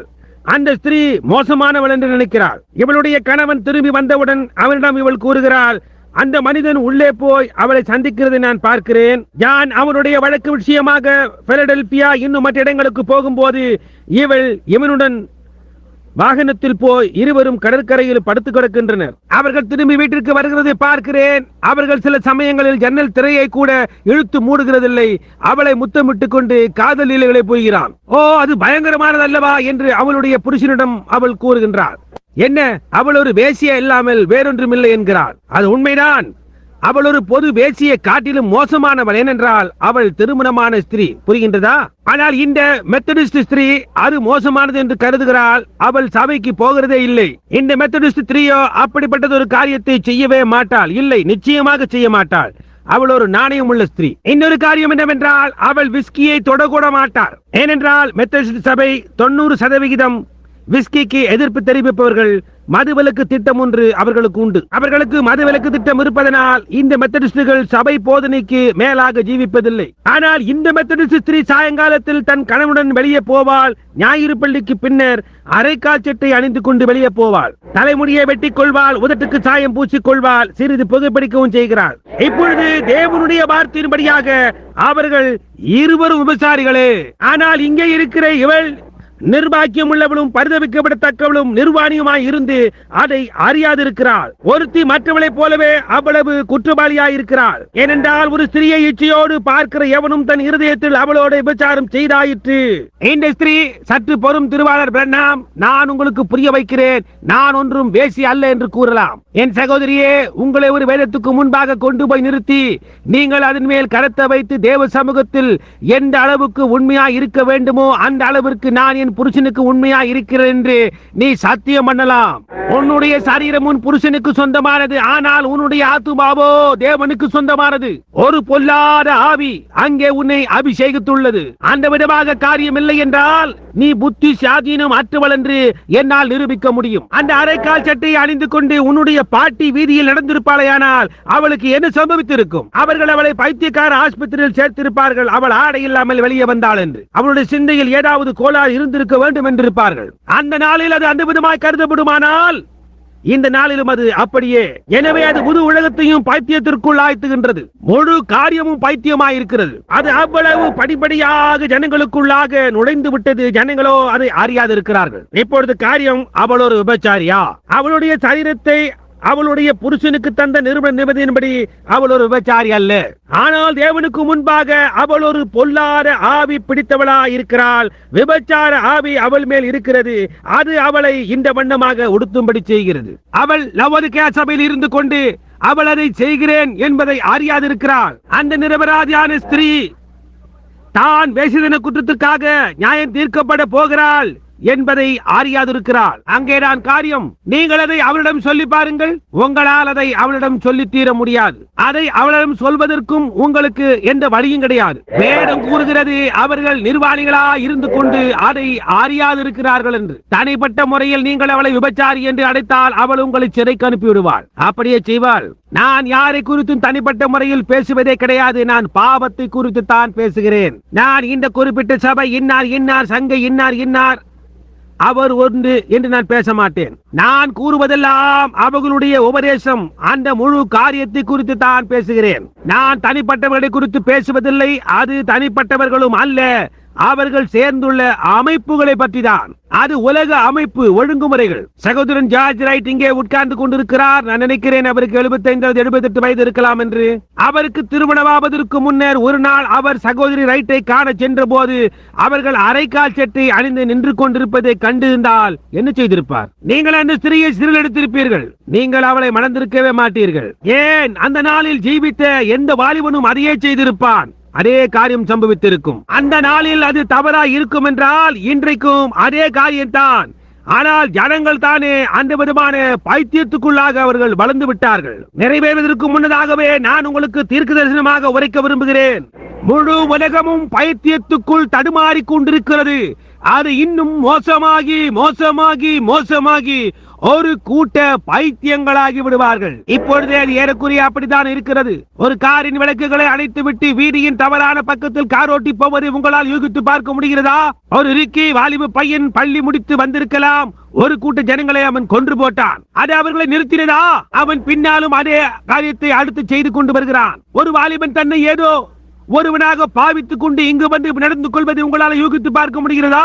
இளமை பருவம் பூத்து கொலங்கும் ஒரு இளம் பெண், அழகானவள், நல்ல தேக கட்டும் அமைப்பும் கொண்டவள், அழகான முக சாயல் கொண்டவள். அந்த அவளுடைய அழகே நாம் கடைசி காலத்தில் இருக்கிறோம் என்பதை நமக்கு எடுத்து காட்டுகிறது. பாருங்கள், அவள் முழுவதுமாக உலக அம்சங்களோடும் உலக காரியங்களோடும் போய்விட்டாள். பரிசுத்த அலங்காரத்திற்கோ அவள் ஆத்துமாவின் இனிமைக்கோ அங்கே இடமில்லை. நான் சில பெண்களை பார்த்திருக்கிறேன். அவர்களுடைய வெளிப்புற தோற்றம் ஒன்றும் கவர்ச்சியா இருக்காது. ஆனால் அவர்களிடம் ஒரு முறை பேசி பாருங்கள், ஒரு சில நிமிஷங்கள் அவர்களோடு சம்பாஷியுங்கள். அவர்கள் உண்மையான அசலான ஏதோ காரியமாய் இருப்பார்கள். அவர்களை விட்டு உங்களால் விலகி செல்லவே முடியாதவளாய் இருப்பார்கள். பாருங்கள், வெளிப்புற அழகானது பிசாசினுடையதாக இருக்கிறது, அது உலகத்தினுடையதாக இருக்கிறது. காயினின் பிள்ளைகளை பாருங்கள், அவர்கள் எப்படியாய் அதற்குள்ளாக சென்றார்கள் என்று. தேவகுமாரன் மனுஷகுமாரத்திகள் அதிக சௌந்தியம் உள்ளவர்கள் என்று கண்டபோது அவர்களுக்குள்ளே தங்களுக்கு பெண்களை தெரிந்து கொண்டார்கள். தேவன் அவர்களை மன்னிக்கவே இல்லை. கவனியுங்கள், இஸ்ரவேல் ஸ்திரீகள் தழும்புள்ள கைகளோடும் தலைமயிர் கம்பிகளை போல தொங்கிக் கொண்டும் இருந்தனர். தேவகுமாரர்களாகிய இஸ்ரவேலர் மோவாப் தேசத்தின் வழியாய் கடந்து சென்ற போது நன்றாக தலை சீவப்பட்டு முகவர்ணம் தீட்டப்பட்டு கவர்ச்சியான அழகான பெண்களை சந்தித்தனர். இந்த தேவபுத்திரர்கள் அந்த உண்மையான அழகுள்ள பெண்களை கண்டபோது ஒரு கள்ள தீர்க்கதரிசி சொன்னான், நாம் எல்லாரும் ஒன்று என்று. அவர்களுக்குள்ளாக அவர்கள் திருமணம் செய்து கொண்டார்கள். தேவன் அதை அவர்களுக்கு மன்னிக்கவே இல்லை. அவர்கள் வனாந்திரத்திலே அழிந்து போனார்கள். அவர்கள் ஒவ்வொருவரும் நம்பிக்கையற்றவர்களாய் தேவனற்றவர்களாய் மரித்து நித்தியமாய் இழக்கப்பட்டவர்களாய் என்றென்றுக்குமாய் ஆக்கினைக்குள்ளாக தீர்க்கப்பட்டார்கள். அவர்கள் தேவனுடைய நன்மைகளை கண்டவர்கள். வற்றாத நீரூற்றின் தண்ணீரை குடித்தவர்கள். அடிக்கப்பட்ட கண்மலையின் தண்ணீரை அவர்கள் குடித்தவர்கள். வெண்கல சர்ப்பம் செய்த அற்புதங்களை கண்டவர்கள். சமுத்திரத்திலே மோசேயினால் ஞானஸ்நானத்தின் கீழாக வெளிவந்தவர்கள். அவர்கள் தேவனுடைய கரத்தை கண்டவர்கள். அவர்கள் தூதர்களின் அப்பத்தை புசித்தவர்கள். அந்த காரியங்கள் யாவையும் செய்தவர்களாய் இருந்தனர். ஆனால் அவர்களுக்குள்ளாய் மணந்து கொண்டனர். ஸ்திரீகள் அவர்களை உள்ளே கொண்டு வர அனுமதித்தனர். அவர்களுக்குள்ளாக மணந்து கொண்டனர். அவர்கள் ஒன்று வேசித்தனம் செய்யவில்லை, அவர்களுக்குள்ளாக மணந்து கொண்டனர். தேவன் அதை அவர்களுக்கு மன்னிக்கவே இல்லை. அது அவர்களை சந்தித்த இரண்டாவது முறையாகும். இப்பொழுது நாமோ மூன்றாவது முறையில் இருக்கிறோம். இருந்ததை காட்டிலும் அதிக வஞ்சிக்கிறதா இருக்கிறது. அது கடினமானது என்று எனக்கு தெரியும். அநேக வழிகளில் அது எந்த விதமாக இருக்க போகிறது என்று நான் அடிக்கடி வியந்ததுண்டு. இப்படியாய் உள்ளதை எடுத்து நான் ஏன் ஜனங்களிடம் பேச வேண்டும்? அது செய்ய வைக்கிறது என்ன? இருப்பினும் அது தேவனுடையதா இல்லை என்றால் இங்கே ஒருவர் கூட இருக்க மாட்டார்களே. ஒரு ஸ்திரீ கூட இங்கே எனக்கு செவி கொடுக்க மாட்டாளே. ஆனால் அவர்கள் திரும்பி வருகிறார்கள். ஏனென்றால் அங்கே யாரோ சிலர் சத்தியத்தின் நங்கூரம் பாய்ச்சப்பட்டவர்களா இருக்கிறார்கள். அவர்கள் அது சத்தியம் என்று அறிந்திருக்கிறார்கள். என்னவாயினும் அது சத்தியம் என்று அவர்கள் அறிந்திருக்கிறார்கள். இப்பொழுது என்ன சம்பவிக்கிறது என்பதை கவனியுங்கள். இது கடினமானது என்று நான் அறிவேன். இது எப்படி இருக்கிறது என்றால், ஒரு மருத்துவர் உங்களுக்கு மருந்தை கொடுத்து நீங்கள் அதை உட்கொள்ள மறுக்கிறது போன்று இருக்கிறது. பின்னர் நீங்கள் மறித்தால் வைத்தியரை குறை கூறாதீர்கள். இது மருந்தை போன்று இருக்கிறது. நான் பெண்களை விருப்பவன் என்று என்னை எப்பொழுதும் குறை கூறி கொண்டிருக்கும் இவர்களை குறித்து என்ன? பாருங்கள், இந்த ஸ்திரீகள் நடந்து கொள்ளும் விதத்தை கவனியுங்கள். சபை எங்கு இருக்கிறது என்பதை நான் உங்களுக்கு காட்டுகிறேன். ஸ்திரீனுடைய நன்னடத்தை லவோதிக்கேயாவில் உலகத்தில் சரீர பிரகாரமாக இருக்கிறது. ஜனங்கள் உலகத்தின் ஸ்திரீகள் நிர்வாணியாயும் பரிதபிக்கப்படத்தக்கவளாயும் குருடராகவும் இருந்து அதை அறியாமல் இருக்கிறார்கள். சபையும் கூட அதே நிலைமையில் தான் இருக்கிறது. இயற்கையானது ஆவிக்குரியதற்கு பாவனையாய் இருக்கிறது. கவனியுங்கள், காலங்களின் ஊடாக ஒவ்வொரு சமயத்திலும் அப்படியே இருந்தது. இப்பொழுது என்றோ ஒரு நாள் இது நியாயஸ்தலத்தில் வரும். இதை சொல்வது ஏற்றுக்கொள்ளப்பட மாட்டாது. ஒரு மனிதனது சொல்வதற்கென்று நியமிக்கப்படவில்லை என்றால் அதை அவன் சொல்லாமல் இருப்பதே மேலானது. ஏனென்றால் நீங்கள் அதை போலியாய் செய்கிறவர்களாய் இருக்கிறபடியினால் இப்பொழுது தொல்லைக்குள் ஆவார்கள். நிச்சயமாக. இப்பொழுது கவனியுங்கள், நான் ஒரு பெண்ணின் வாயை திறந்து அவளுடைய வாய்க்குள் மருந்தை ஊற்றி பின்னர் அவளதை துப்பிவிடாதபடி என் கையால் அவள் வாயை பொத்திக் கொள்வது போன்றுதான் அது உண்மையாகவே காணப்படுகின்றது. ஒரு வைத்தியர் அதையே ஒரு நோயாளிக்கு செய்து அந்த மருந்தை விடுங்க நோயாளி மறுத்த காரணத்தினால் அவன் மரித்து போயிருந்தால் எப்படி இருக்கும்? நியாயஸ்தலத்தில் தலைமயிரை வெட்டிக் கொள்ளுதல், அரைக்கால் சட்டை அணிந்து கொள்ளுதல் போன்ற காரியங்களை குற்றச்சாட்டப்பட்டால் அது எப்படி இருக்கும்? நான் கட்டடம் மாத்திரமே கட்டுகிறேன். ஏதோ காரியம் சம்பவிப்பதை நீங்கள் காண போகும் வேளை சமீபமாய் இருக்கிறது. அப்போது ஏதோ காரியம் சம்பவிக்க போகின்றது. முழு உலகத்தையும் அசைக்க போகின்ற ஒரு குறுகிய வேகமான செய்திக்கு இந்த பின்னணிய காட்சி ஒரு அஸ்திபாரத்தை போடுகிறதா இருக்கிறது. நான் ஏன் பெண்களை குறித்து பேசுகிறேன் என்றால், நேராக அதை கொண்டு அவர்கள் தலையில் அதை எடுத்து அடிக்கத்தக்கதாக ஏதோ காரியம் இங்கே கிடக்கிறது. ஏது சரியானது கூட என்று அவர்களுக்கு சொல்லும்படி முயற்சித்துக் கொண்டிருக்கிறேன். இதுதான் அவர்களுடைய வா என்பது போன்று அவர்கள் அதை துப்பி விடுவார்களோ என்று நான் ஒரு கருத்தை இப்படியா வைத்துக் கொண்டிருக்கிறேன். அப்படி இருக்கிறதுனால் யாரால் வைத்தியர் மேல் குறை கூற முடியும்? அதற்கு எதிராக இப்பொழுது கூக்குரலும் அதே சத்தங்கள் நியாய தீர்ப்பின் நாளன்று ஜனங்களுடைய முகத்துக்கு முன்பாக பதிவு செய்யப்பட்டவைகளாய் போட்டு காண்பிக்கப்படும் போது நீங்கள் என்ன பதில் சொல்ல போகிறீர்கள்? அந்த நேரத்தில் அவர்கள் எப்படி அதனின்று தப்பி ஓட போகிறார்கள்? உங்களுடைய விரல்களின் நிறைய அதை துப்பி விடுகிறீர்கள். இன்னும் கொஞ்சம் மருந்தை வாய்க்குள்ளே ஊற்றி பின்னர் முடிவிலே அவர்கள் தலைகளை குலுக்கிவிட்டு திரும்பி வந்து அதை செய்கிறதில்லை. இருந்த போதிலும் நீங்கள் மீண்டுமாய் திரும்பி வருகிறீர்கள், நான் மறுபடியும் ஊற்றுகிறேன். அப்படியானால் யாரை நாம் குற்றப்படுத்த முடியும்? வைத்தியரை அல்ல, மருந்து அல்ல, ஆனால் அந்த நபருடைய நடத்தையை தான் குற்றப்படுத்த முடியும். சரியாக அப்படியேதான் இந்நாட்களில் ஒன்றில் இந்த பாவம் நிறைந்த விபச்சார சந்ததி சர்வ வல்லமை உள்ள தேவனுக்கு முன்பாக நிற்கும் போது அது ஒரு பயங்கரமான நாளாய் இருக்க போகிறது. என்னுடைய வயது ஏறிக்கொண்டே போகிறது, என் தோள்கள் தொங்குகின்றன. எனக்கு தெரியும் 33 ஆண்டுகளாக இந்த மேடையின் மேல், 33 ஆண்டுகளாக இந்த பூமியின் மேல். அது ஒரு நீண்ட ஆயுசு. அது 33 வருட ஊழியம். ஒரே ஒரு வருத்தம் மாத்திரமே இருக்கிறது, அதாவது எனக்கு 133 வருட ஊழியம் கொடுக்கப்படவில்லையே என்பதுதான். ஏனென்றால் இந்த அழிவுள்ள சரீரத்தில் இங்கே இருக்கும் போது சுவிசேஷத்தை சொல்ல இதுவே எனக்கு கிடைக்கக்கூடிய கடைசி சந்தர்ப்பமாய் இருக்கிறது. வார்த்தைக்கு எவ்வளவு உண்மையாய் இருக்க முடியுமோ அவ்வளவு உண்மையாய் நின்று அவர் கூறுகின்றதையே கூறும்படி தேவன் எனக்கு உதவி செய்வாராக. அந்த மெத்தடிஸ்ட் ஸ்திரீயை அபிதம் செய்ய வைத்தது என்ன? நீங்கள் எப்படித்தான் இதை அவளிடத்தில் கொண்டு சொல்ல போகிறீர்கள்? இதோ அவள் இந்த லவோதிக்கேயா சபையின் காலத்தில் இருக்கிறாள். இப்பொழுது நாம் பெந்தேகோஸ்தே ஸ்திரீயை எடுத்துக்கொள்வோம். அவள் அரைக்கால் சட்டை அணிய கூடாது, அழகுபடுத்தும் பொருட்களை உபயோகிக்க கூடாது, அல்லது தலைமயிரை வெட்டிக் கொள்ள கூடாது. ஆனால் அவளோ திரும்பி அந்த மெத்தடிஸ்ட் பெண்ணை பார்த்து, அந்த பெண்ணை பாருங்கள், இன்ன காரியத்தை செய்கிறாள் என்கிறாள். அந்த ஸ்திரீ ஒருவேளை அரைக்கால் சட்டை அணியாமல் இருக்கலாம், அப்படி வைத்துக் கொள்ளுங்கள். ஆனால் அவள் தலைமயிரை வெட்டிக் கொள்கிறாள். புரிகின்றதா? நீங்கள் தேவனுக்குள்ளாக வளர்ந்து உயரும் போது முழு காரியமும் அதிக பாவம் உள்ளதாய் காணப்படும். பிறகு சில சமயங்களில் ஜெபித்துக் கொண்டிருக்கும் போது நீங்கள் யோகித்து பார்க்கலாம், பரிசுத்த ஆவியானவர் உங்களை ஒரு மண்டலத்திற்குள்ளாக கொண்டு போகிறார். அப்பொழுது முழு காரியமும் ஒரே குழம்பி இருப்பதாக காணப்படும். பின்னர் நீங்கள் திரும்பி இறங்கி வரும்போது நீங்கள் ஜனங்களுக்கு ஒரு அயோக்கியமானவனாகவும் ஒரு வயதான பரிகாசமானவனாயும் காணப்படுகிறீர்கள். நீங்கள் ஒரு மூடன், ஏனென்றால் நீங்கள் அங்கே ஒரு வயதான பைத்தியக்காரனாக நின்று கொண்டு எப்பொழுதும் ஜனங்களை கடிந்து கொண்டே இருக்கிறீர்கள். ஆனால் உங்களால் மட்டும் அந்த மண்டலங்களுக்கும் ஒரு முறை ஏற முடிந்தால் உங்களால் அங்கே தேவ சமூகத்தில் இருக்க முடியும். ஏதோ உணர்ச்சி வசப்படுவதன் மூலமாக அல்ல, அசலான பரிசுத்த ஆவியினாலே உயரே கொண்டு போகப்பட வேண்டும். அப்பொழுது முழு காரியமும் இக்கபோத் என்று எழுதப்பட்டிருப்பதை காண்பீர். தேவனுடைய மகிமையானது ஸ்தாபனங்களை விட்டு விலகி போய்விட்டது. அது உண்மையே. அவைகளில் ஒன்று கூட சரியானதல்ல. இப்பொழுது நான் உங்களுக்கு ஒரு வட்டத்தை வரைகிறேன். ஒரு கரும்பலகை இருந்தால் நலமாய் இருக்கும். ஆனால் நீங்கள் இதை கவனிக்க வேண்டும் என்று நான் விரும்புகிறேன். நான் இந்த மாதிரி ஒரு வட்டத்தை வரைந்து அந்த வட்டத்திற்குள்ளாக நான் இன்னொரு வட்டத்தை வரைய போகிறேன்.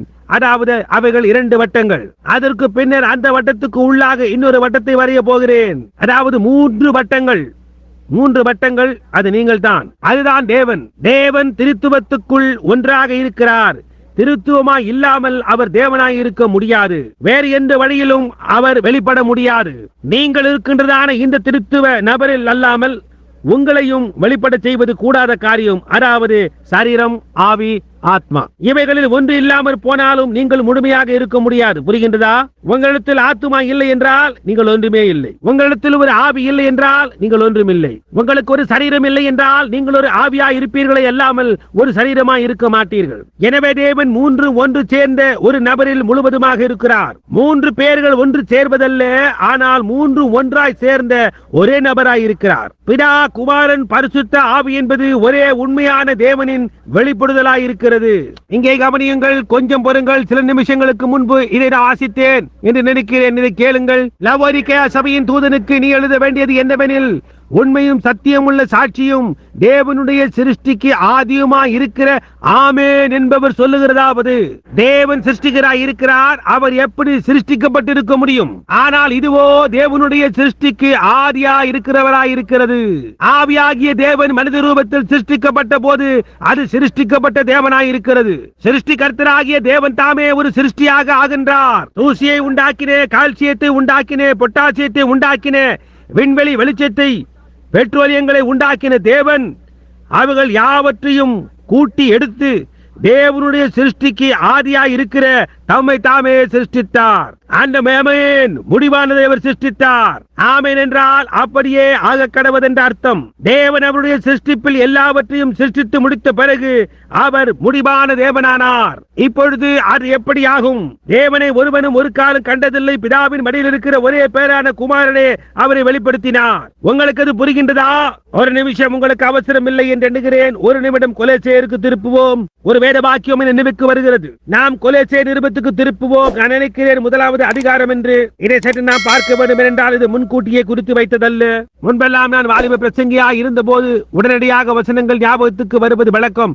ஆனால் எனக்கு வயதாகுதோறும் அப்படி ஞாபகம் வரவில்லை. 9ஆம் வசனம் முதல் துவங்கலாம் என்று நினைக்கிறேன். இது நிமித்தம் பவுல் இங்கே கொலேசேயரிடத்தில் கிறிஸ்து யார் என்பது குறித்து சொல்லுகிறான். இது நிமித்தம் நாங்கள் அதை கேட்ட நாள் முதல் உங்களுக்காக இடைவிடாமல் ஜெபம் பண்ணுகிறோம்.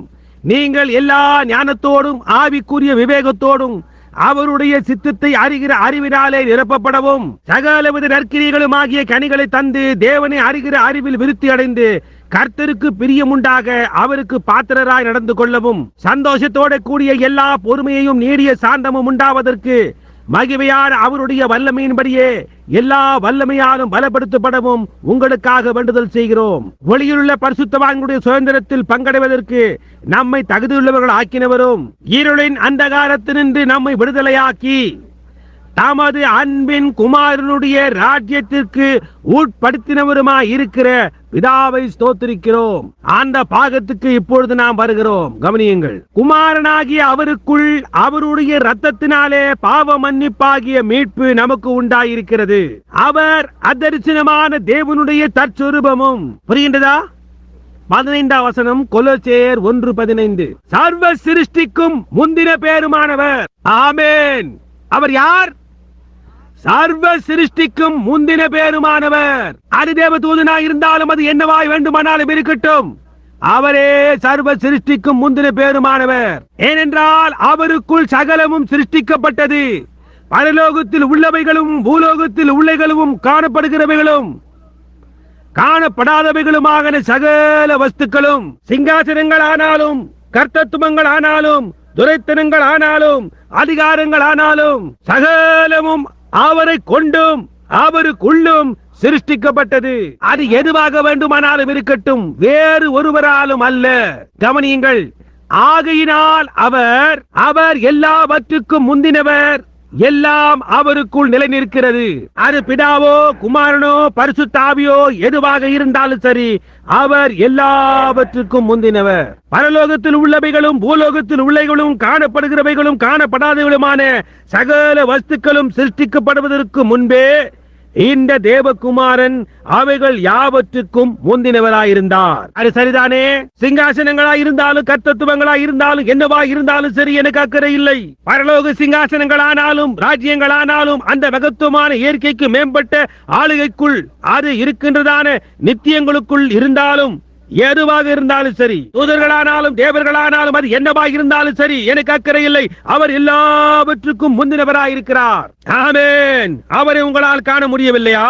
அவர் எல்லாவற்றுக்கும் முந்தினவர். சகலமும் அவரை கொண்டு சிருஷ்டிக்கப்பட்டது. 17ஆம் வசனம், அவர் எல்லாவற்றுக்கும் முந்தினவர். எல்லாம் அவருக்குள் நிலை நிற்கிறது. அவரை தவிர அதை இயங்க வைக்க வேறு ஒன்றுமில்லை. அது பிதாவாகிய தேவனாய் இருந்தாலும் பரிசுத்த ஆவியாகிய தேவனாய் இருந்தாலும் அது தேவ தூதர்கள் ஆனாலும் துரைத்தனங்கள் ஆனாலும் அதிகாரங்கள் ஆனாலும் கர்த்தத்துவங்கள் ஆனாலும் அது எதுவாக இருந்தாலும் சரி, எல்லா காரியங்களும் அவரை கொண்டு இயங்குகிறது. எல்லா காரியங்களும் அவருக்குள் நிலை நிற்கிறது. அவரே சபையாகிய சரீரத்துக்கு தலையாகவும் அவரே ஆதியும் மரித்தோரில் இருந்து எழுந்த முதற் பேருமாயிருக்கிறார். அதாவது எதை மீட்கும்படி அவர் வந்தாரோ அதை எழுப்பினார். எல்லாவற்றிலும் அவரே முதல்வராய் இருக்கும்படியாக அப்படியானார். முதல்வராய் இருக்கும்படியாக அதன் அர்த்தம் என்ன என்று உங்களுக்கு தெரியுமா? எல்லாவற்றுக்கும் மேலாக என்பதாகும். சிருஷ்டிக்கப்பட்ட எல்லாவற்றுக்கும் மேலாக அவர் இருந்தார். எல்லா தூதர்களுக்கும் எல்லா சிருஷ்டிக்கும் இருக்கின்ற எல்லா காரியங்களுக்கும் மேலாகவும் அவர் எல்லா காரியங்களுக்கும் மேலாக இருந்தார். அப்படியானால் இது எப்பேற்பட்டதான ஒரு சிருஷ்டியாயிருக்கும்? அது யாரா இருக்க முடியும்? எல்லா காரியங்களுக்கும் மேலாக சமாதானத்தை உண்டாக்கி, ஒரு நிமிஷம் பார்ப்போம், சகல பரிபூரணமும் அவருக்குள்ளே வாசமாயிருக்கவும், எல்லா காரியங்களின் எல்லா பரிபூரணமும், தேவனுடைய எல்லா பரிபூரணமும், தேவ தூதர்களின் எல்லா பரிபூரணமும், காலங்களின் எல்லா பரிபூரணமும், நித்தியத்தின் எல்லா பரிபூரணமும், எல்லா காரியங்களும் அவருக்குள் வாசமாயிருந்தது. அது இவர்தான். அவர் சிலுவையில் சிந்தின இரத்தத்தினாலே சமாதானத்தை உண்டாக்கி பூலோகத்தில் உள்ளவைகள் பரலோகத்தில் உள்ளவைகள் யாவையும் அவர் மூலமாய் தமக்கு ஒப்புரவாக்கி கொள்ளவும் அவருக்கு பிரியமாயிற்று. நான் பேசிக் கொண்டிருக்கிறதான தேவனுடைய சிருஷ்டிக்கு ஆதியுமாய் இருக்கின்ற அந்த மகத்தானவர் அதோ இருக்கிறார். அவருடைய முழு நோக்கமே சபையாகத்தான் இருந்தது. இப்பொழுது நாம் எப்படி அந்த சபைக்கு உள்ளாக ஆக முடியும்? ஒரே ஆவியினால் நாம் எல்லாரும் அந்த ஒரே சரீரத்துக்குள்ளாக, கிறிஸ்துவின் சரீரமாகிய சபைக்குள்ளாக ஞானஸ்தானம் பண்ணப்பட்டிருக்கிறோம். அது தவறி போக முடியாது. இதுதான் சம்பவிக்கிறது. இதை கவனியுங்கள். ஒரு எடுத்துக்காட்டான படத்தை பாருங்கள். இந்த வெளிப்புற மனிதன் மாம்சமாய் இருக்கிறான். அதை தான் நாம் நோக்கி பார்க்கிறோம். அதாவது நாம் கண்களினால் காணுவது அதுதான். அந்த சரீரத்திற்கு 5 உட்பிரவேசங்கள் இருக்கின்றன. என்னை போன்ற எந்த ஆரம்ப பள்ளியில் படித்த பிள்ளைக்கும் பார்த்தல், ருசித்தல், உணர்தல், நுகருதல், கேட்டல் என்னும் 5 புலன்கள் சரீரத்தை ஆளுகிறது என்று தெரியும். அவைகளால் அல்லாமல் உங்களால் சரீரத்தை தொட முடியாது. சரீரத்துக்கு உள்ள ஒரே வழி அதுதான். பார்த்தல், ருசித்தல், உணர்தல், நுகருதல், கேட்டல். நீங்கள் அதை காண்கிறீர்கள், அதை ருசிக்கிறீர்கள், அதை உணர்கிறீர்கள். அதுதான் பொல்லாததான அந்த ஒன்று. அது வெளிப்புறத்தில் இருக்கிறது. அந்த மாமிசத்துக்கு உள்ளாக இருப்பது ஒரு ஆவியாய் இருக்கிறது. நீங்கள் பூமியில் பிறக்கும் பொழுது அந்த ஆவியாகுகிறீர்கள். அப்பொழுது ஜீவ சுவாசமானது அவனுக்குள்ளாக ஊதப்படுகிறது. அந்த ஆவியானது உலக சுவாபத்தை கொண்டதாக இருக்கிறது. ஏனென்றால் அது தேவனால் கொடுக்கப்படவில்லை, ஆனால் அது தேவனால் அனுமதிக்கப்பட்ட ஒன்றாய் இருக்கிறது. இப்பொழுது இது உங்களுக்கு புரிகின்றதா? ஏனென்றால் உலகத்தில் பிறக்கின்ற எந்த ஒரு பிள்ளையும் பாவத்தில் பிறந்து அக்கிரமத்தில் உருவாகி பொய்களை பேசுகிறாய் இவ்வுலகத்துக்கு வருகிறார்கள். அது சரிதானே? எனவே அங்கே உள்ளே இருக்கின்ற அந்த நபரானவர், அவரின் துவக்கமே ஒரு பாவியாக இருக்கிறது. இப்பொழுது இதற்கு 5 உட்செல்லும் வழிகள் இருக்கின்றன. 5 உட்செல்லும் வழிகள். அவைகளை இப்பொழுதே கூற முடியுமா? தெரியவில்லையே. என்னுடைய ஞாபகத்தின்படியாய் அவைகளில் 1 சிந்தனை, மனசாட்சி, அன்பு, தெரிந்து கொள்ளுதல், இல்லை மனசாட்சி, அன்பு, விவேகம், இது போன்றது. இந்த ஆவிக்கு 5 உட்செல்லும் வழிகள் இருக்கின்றன. உங்களுடைய சரீரத்தை கொண்டு உங்களால் சிந்திக்க முடியாது. உங்கள் ஆவியை கொண்டுதான் உங்களால் சிந்திக்க முடியும். உங்கள் சரீரத்தில் நீங்கள் மனசாட்சியை உடையவளாய் இருக்க முடியாது. அதற்கு மன சம்பந்தமான இயல்புகள் கிடையாது. உங்கள் சரீரம் அதை செய்கிறதில்லை. எனவே உங்கள் ஆவியை கொண்டுதான் நீங்கள் சிந்திக்க வேண்டும். நீங்கள் உங்கள் ஆவியை கொண்டுதான் விவேகிக்க வேண்டும். உங்களுடைய சரீர பிரகாரமானவர்களை கொண்டு உங்களால் விவேகிக்க முடியாது. ஏனென்றால் விவேகம் காண்கிறதில்லை, ருசிக்கிறதில்லை, உணர்கிறதில்லை, நுகர்வதில்லை, அல்லது கேட்பதும் இல்லை. விவேகம் என்பது நீங்கள் உங்கள் சிந்தனையில் செய்கின்ற ஒரு காரியமாகும். நீங்கள் உறங்கிக் கொண்டிருந்தால் அல்லது சரீரத்தை விட்டு வெளியேறி இருந்தால் உங்களுடைய சரீரம் அங்கே மரித்து போய் கிடக்கின்றது. ஆனால் உங்களுடைய ஆவியோ அப்போதும் விவேகிக்க கூடியதாய் இருக்கிறது. இந்த உள்ளான மனிதனை ஆண்டு கொள்ளுகிறது அந்த 5 புலன்களாய் இருக்கிறது. இப்பொழுது கடைசி மனிதனான ஆத்துமாவிற்கு அதை ஆண்டு கொள்ள ஒரே ஒரு புலன் தான் இருக்கிறது. அதற்கு ஒன்றை தெரிந்து கொள்ளவோ அல்லது நிராகரிக்கவோ அதற்கு சுயாதீன சித்தத்தை அது உடையதாக இருக்கிறது. இன்றைக்கு ஜனங்கள் இவ்விதமாக இருப்பதற்கு காரணம், இப்பொழுது நீங்கள் அதை மறக்க வேண்டாம், பரிசுத்த ஆவியை பெற்றதன் ஆரம்ப அடையாளம் என்ன என்பதை கண்டு கொள்வீர்கள். புரிகின்றதா? ஜனங்களால் இந்த ஆவியில் ஜீவிக்க முடியும். ஆவியில் நடனமாடுகிறார்கள், ஆவியில் சத்தமிட முடியும், அந்த ஆவியில் சபைக்கு போகிறார்கள். அந்த ஆவியின் மேல் அவர்களால் முற்றிலுமாக உண்மையான தேவனுடைய ஆவியினால் அபிஷேகம் பெற்றிருக்க முடியும். ஆனால் அப்படி இருந்தும் இழக்கப்பட்டவர்களாயும் அந்த ஆவியோடு கூடிய அளவிற்கு பிசாசினால் பீடிக்கப்பட்டவர்களாயும் இருக்க முடியும். ஏனென்றால் கவனியுங்கள், அந்த காரணத்தினால் தான் அந்த சீரணத்தில் நீங்கள் அரைக்கால் சட்டை அணிந்திருப்பது தவறானது என்று கூற முடியவில்லை. தலைமயிரை வெட்டிக் கொள்ளுதல் தவறு என்று அவரிடத்தில் உங்களால் சொல்ல முடியவில்லை. சரி, உன்னுடைய தலைமயிருக்கும் இதுக்கும் என்ன சம்பந்தம் இருக்கிறது? சரி, சிம்சோனுக்கு அது சம்பந்தத்தை உண்டாக்கினதே. புரிகின்றதா? எவராகிலும் இதனோடு ஒரு வார்த்தையை கூட்டவோ அல்லது ஒரு வார்த்தையை குறைக்கவோ செய்தால் எங்கேயாவது ஒரு முடிவு இதற்கு இருந்தாக வேண்டும். உதாரணமாக, நான் ஒரு பாப்டிஸ்ட்காரனாக இருந்து நீங்கள் என்னிடத்தில் வந்து நான் கர்த்தராகிய இயேசு கிறிஸ்துவின் நாமத்தினால் ஞானஸ்தானம் பெற வேண்டும், அதில் வேதத்தில் இருக்கின்றது என்று கூறுகிறீர்கள். முதலாவது காரியமாக நான் என்ன சொல்லுவேன் தெரியுமா? நான் என் போதகரை கேட்கிறேன் என்பேன். நான் என் போதகரிடம் போகிறேன். அவர் அது எப்போதோ அந்த காலத்தில் இருந்தது. பாருங்கள், பாப்டிஸ்டுகள் ஆகிய நாம் விசுவாசிப்பது இதுதான். நாம் பிதா குமாரன் பரிசுத்த ஆவி என்ற பட்டப்பெயர்களால் முழுக்கு ஞானஸ்தானம் பெற வேண்டும் என்பதை நாம் விசுவாசிக்கிறோம். எல்லா சபைகளும் அந்த விதமாகத்தான் செய்திருக்கிறார்கள். ஜான் ஸ்மித் அதை ஸ்தாபித்தது முதல் அந்த விதமாகத்தான் செய்யப்பட்டு வருகிறது. சரி, அப்படியானால் அதுதான் உங்களுடைய முடிவானதா இருக்கிறது. அந்த மனிதன் சொல்லுகின்றதை தள்ளிவிடுங்கள். நீங்கள் ஒரு மெத்தடிஸ்டாக இருந்து தெளிப்பு ஞானஸ்தானம் உங்களுடைய வழக்கமா இருந்து நீங்கள் முழுக்கு ஞானஸ்தானம் எடுக்க வேண்டும் சொன்னால் என்ன சம்பவிக்கும்? நான் என்ன சொல்கிறேன் என்று உங்களுக்கு புரிகின்றதா? நீங்கள் உங்கள் மெத்தடிஸ்ட் பாஸ்டரிடம் திரும்பி போய் கேட்கிறீர்கள்.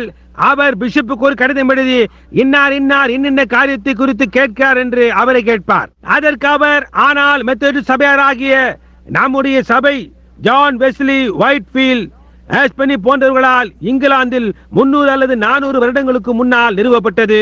ஜான் வெஸ்லியை பின்பற்றி நாம் ஞானஸ்தானம் தெளித்துத்தான் கொடுக்க வேண்டும் என்ற சாசனத்தை ஏற்படுத்தி கொண்டோம். ஏனென்றால் அது வெறுமனே வெளிப்புற சடங்குதான். முழுக்கு ஞானஸ்தானத்தை போலவே தெளிப்பு ஞானஸ்தானமும் அவ்வளவு நல்லதுதான் என்பார். மெத்தடிஸ்ட் சபை உன்னுடைய முடிவானது என்றால் உங்களால் அந்த மட்டும்தான் போக முடியும். நீங்கள் ஒரு கத்தோலிக்கனாய் இருந்து நான் உங்களிடம் வந்து வெள்ளிக்கிழமையில் மாமிசம் சாப்பிடுவதும் இன்னும் மற்ற காரியங்களும் வேதத்தில் இல்லையே.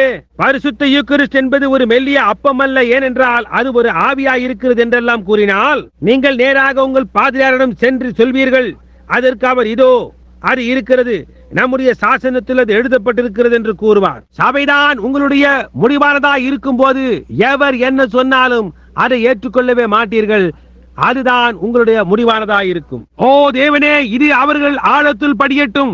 என்னை பொறுத்த மட்டில் முழு காரியமும் தவறாக இருக்கிறது. தேவனுடைய வார்த்தையே முடிவானதா இருக்கிறது. அந்த வார்த்தை என்ன கூறினாலும் சரி, அதுவே சரியானது. இப்பொழுது இந்த வரம்புக்குள், இங்கே இந்த உள்ளான சிறு மனிதனுக்குள் நீங்கள் இருக்க கூடுமானால் அதற்குள்ள ஒரே ஒரு வழி, நீங்கள் முன்குறிக்கப்பட்டிருக்க வேண்டும். காரணம் என்னவென்றால் நீங்கள் தேவனோடு இருந்தீர்கள். நீங்கள் தேவனின் ஒரு பகுதியா இருக்கிறீர்கள். நான் என் தகப்பனுக்குள்ளாக இருந்தேன். நான் என் பாட்டனுக்குள்ளும் என் பூட்டனுக்குள்ளும் கூட இருந்தேன். ஒரு வித்தாய் நான் அதற்குள்ளாய் இருந்தேன். நான் கிறிஸ்துவுக்குள்ளாய் இருந்தேன். உலக தோற்றத்துக்கு முன்பே நீங்கள் கிறிஸ்துவுக்குள் இருந்தீர்கள். அவருக்கு சொந்தமானதையே அவர் மீட்கும்படியாய் வந்தார். அவருக்குள்ளாக இருந்த அவருக்கு சொந்தமானவர்கள், அல்லேலூயா, அவருக்குள்ளாக இருந்த அவருடைய பிள்ளைகளையே அவர் மீட்க வந்தார். பிசாசின் பிள்ளைகளை மீட்கும்படியாய் அவர் வரவே இல்லை. அவர்களால் அதை ஒருபோதும் அறிந்து கொள்ள முடியாது. அவர்கள் தங்கள் புத்தி சாதுரியத்தினால் கற்ற கல்வியின் விளைவாக மிகவும் சாமர்த்தியம் உள்ளவர்களாய் இருப்பார்கள். அவர்களோடு உங்களை ஒப்பிட்டு பார்க்கவே முடியாது. அவர்களிடம் பேசி உங்களால் வெல்லவே முடியாது. ஆனால் நீங்களோ அதை விசுவாசத்தினால் காண்கிறீர்கள். விஞ்ஞானத்திற்கு விசுவாசம் அவசியமில்லை. விஞ்ஞானம் எதை குறித்து பேசுகிறதோ அதை அது நிரூபிக்கிறது. அதற்கு விசுவாசம் தேவையில்லை. கத்தோலிக்க பாதிரியார் உங்களிடம் கத்தோலிக்க சபை எவ்வளவு காலமாக நிலைத்திருக்கிறது, அஞ்ஞான மார்க்கத்தாரின் உபத்திரவத்தை சகித்து எவ்வளவு காலமாக நிலைத்திருக்கிறது என்று பாருங்கள் என்று உங்களிடம் கூறுவார். மெத்தடிஸ்ட் சபை உங்களிடம் நாங்கள் எவ்வளவு காலமாக இருக்கிறோம் பாருங்கள் என்று கூறுகிறது. நான் ஒரு சபையை கண்டேன். மாய்மாலத்திற்கு ஒரு அடையாளத்தை குறிப்பிட வேண்டும் என்றால் நேற்று காலையில் நான் வந்து கொண்டிருந்த போது அதை கண்டேன். அங்கே அந்த சபையின் மேல் கிபி 33 நிறுவப்பட்ட கிறிஸ்துவின் சபை என்று எழுதப்பட்டிருந்தது. அந்த சபைக்கு இன்னும் 100 வருடங்கள் கூட ஆகவில்லை. பாருங்கள், அது ஒரு ஸ்தாபனம். என்ன அப்போஸ்தலர்களுடைய உபதேசம், அவைகளில் ஒன்றுமே இல்லை. அவர்கள் இந்த நாளின் சதுசேயர்களாய் இருக்கிறார்கள். ஆவியே கிடையாது, இல்லவே இல்லை. உங்களால் அவர்களுக்கு சொல்ல முடியாது. உங்களால் அவர்களிடம் பேச முடியாது. உங்களால் அவர்களோடு விவாதிக்க முடியாது. காரணம் என்னவென்றால் நாம் எல்லா விவாதத்தையும் தாண்டி போய் விடுகிறோம். உன் சுய புத்தியின் மேல் சாயாதே. விசுவாசமானது ஒருபோதும் விவாதிக்காது. விசுவாசமானது அதை நம்பும். அவர்கள் இங்கு பாருங்கள், அக்காலத்தில் செய்த காரியங்களை எப்பொழுது நாம் செய்ய வேண்டும் என்று நீங்கள் நம்புகிறீர்களா? அர்த்தமற்றது. ஆனால் வேதம் அந்த விதமாக கூறுகிறது. அது எவ்வாறு சம்பவிக்கிறது என்று என்னால் விளக்கம் கூற முடியாது. ஆனால் அது சம்பவிக்கின்றது. தேவன் விதமாய் கூறியிருக்கிறார். அதை குறித்து என்னால் ஒன்று சொல்ல முடியாது. விசுவாசம் அதை விளக்கி கூறுவதில்லை. உங்களுக்கு தெரியுமா? விசுவாசமானது அதை அப்படியே நம்புகிறது. இயேசுவினுடைய காலத்தில் இருந்த சபை ஆலோசனை சங்கத்திலிருந்து வந்த நிக்கோதேமுவிடம் அவன் இரவு நேரத்தில் அவரிடத்தில் வந்த போது, ரபி, நீர் தேவனிடத்திலிருந்து வந்த போதகர் என்று அறிந்திருக்கிறோம். ஏனெனில் ஒருவனும் தன்னுடனே தேவன் இராவிட்டால் நீர் செய்கிற இப்படிப்பட்ட காரியங்களை செய்ய மாட்டான் என்றான். அதற்கு அவர், ஒருவன் மறுபடியும் பிறவாவிட்டால் தேவனுடைய ராஜ்யத்தை காண மாட்டான் என்று மெய்யாகவே மெய்யாகவே அவனுக்கு சொல்லுகிறேன் என்று அவனிடம் கூறினார். அதற்கு அவன், நானா ஒரு மதுர் வயதுள்ளவனா பிறக்கும்படி தாயின் கர்ப்பத்துக்குள் பிரவேசிப்பதா என்றான். அதற்கு அவர், உலக காரியங்களை உங்களால் விசுவாசிக்க கூட முடியாது இருக்கும் போது பரலோக காரியங்களை நான் உங்களுக்கு எப்படி சொல்லுவேன் என்றார். பின்னர் ஒரு நாள் அவர், நீங்கள் மனுஷகுமாரனுடைய மாம்சத்தை புசியாமலும் அவருடைய இரத்தத்தை பானம் பண்ணாமலும் இருந்தால் உங்களுக்குள்ளே ஜீவன் இல்லை என்று கூறினார். அவர் அதற்கு விளக்கம் கொடுக்கவில்லை. அந்த அப்போஸ்தலர்களும் அந்த நாட்களில் நித்திய ஜீவனுக்கு என்று நியமிக்கப்பட்டவர்கள் மட்டுமே அதை அறிந்திருந்தார்கள். என் பிதாவானவர் எனக்கு கொடுக்கிற யாவும் என்னிடத்தில் வரும். நீங்கள் செய்ய வேண்டிய ஒரே ஒரு காரியம் என்னவென்றால் என்னுடைய சத்தத்தை அவர்கள் அறியும்படி செய்யுங்கள். அவர்கள் அதை அறிந்திருக்கிறார்கள். ஏனென்றால் என் ஆடுகள் என் சத்தத்துக்கு செவி கொடுக்கும் என்று அவர் சொன்னார். சத்தம் என்பது ஒரு வார்த்தை வெளிப்படுத்தப்படுகிறதா இருக்கிறது. எப்படியாயினும் அவர்கள் அதை விசுவாசிப்பார்கள். விஞ்ஞான ரீதியாக அவர்களுக்கு அதை நிரூபித்து காட்ட வேண்டியதில்லை. அல்லது எந்த சதுசேனோ அல்லது பரிசேனோ அதை குறித்து அவர்கள் கேட்க வேண்டியது. நான் அதை கூறினேன், அவர்கள் அதை விசுவாசிப்பார்கள். ஏனென்றால் என் ஆடுகள் என் சத்தத்துக்கு செவி கொடுக்கும். இது எழுத்து வடிவில் இருக்கும் தேவ சத்தமாய் இருக்கிறது. ஏனென்றால் இது பழைய ஏற்பாடும் புதிய ஏற்பாடும் ஒன்று சேர்ந்ததான இயேசு கிறிஸ்துவை பற்றின முழு வெளிப்படுத்தலாயிருக்கிறது. ஆமென். அதுதான் காரியம். நீங்கள் சொல்லலாம், அவர்கள் நல்ல ஜனங்கள், அவர்கள் அப்படி செய்ய வைத்தது என்ன?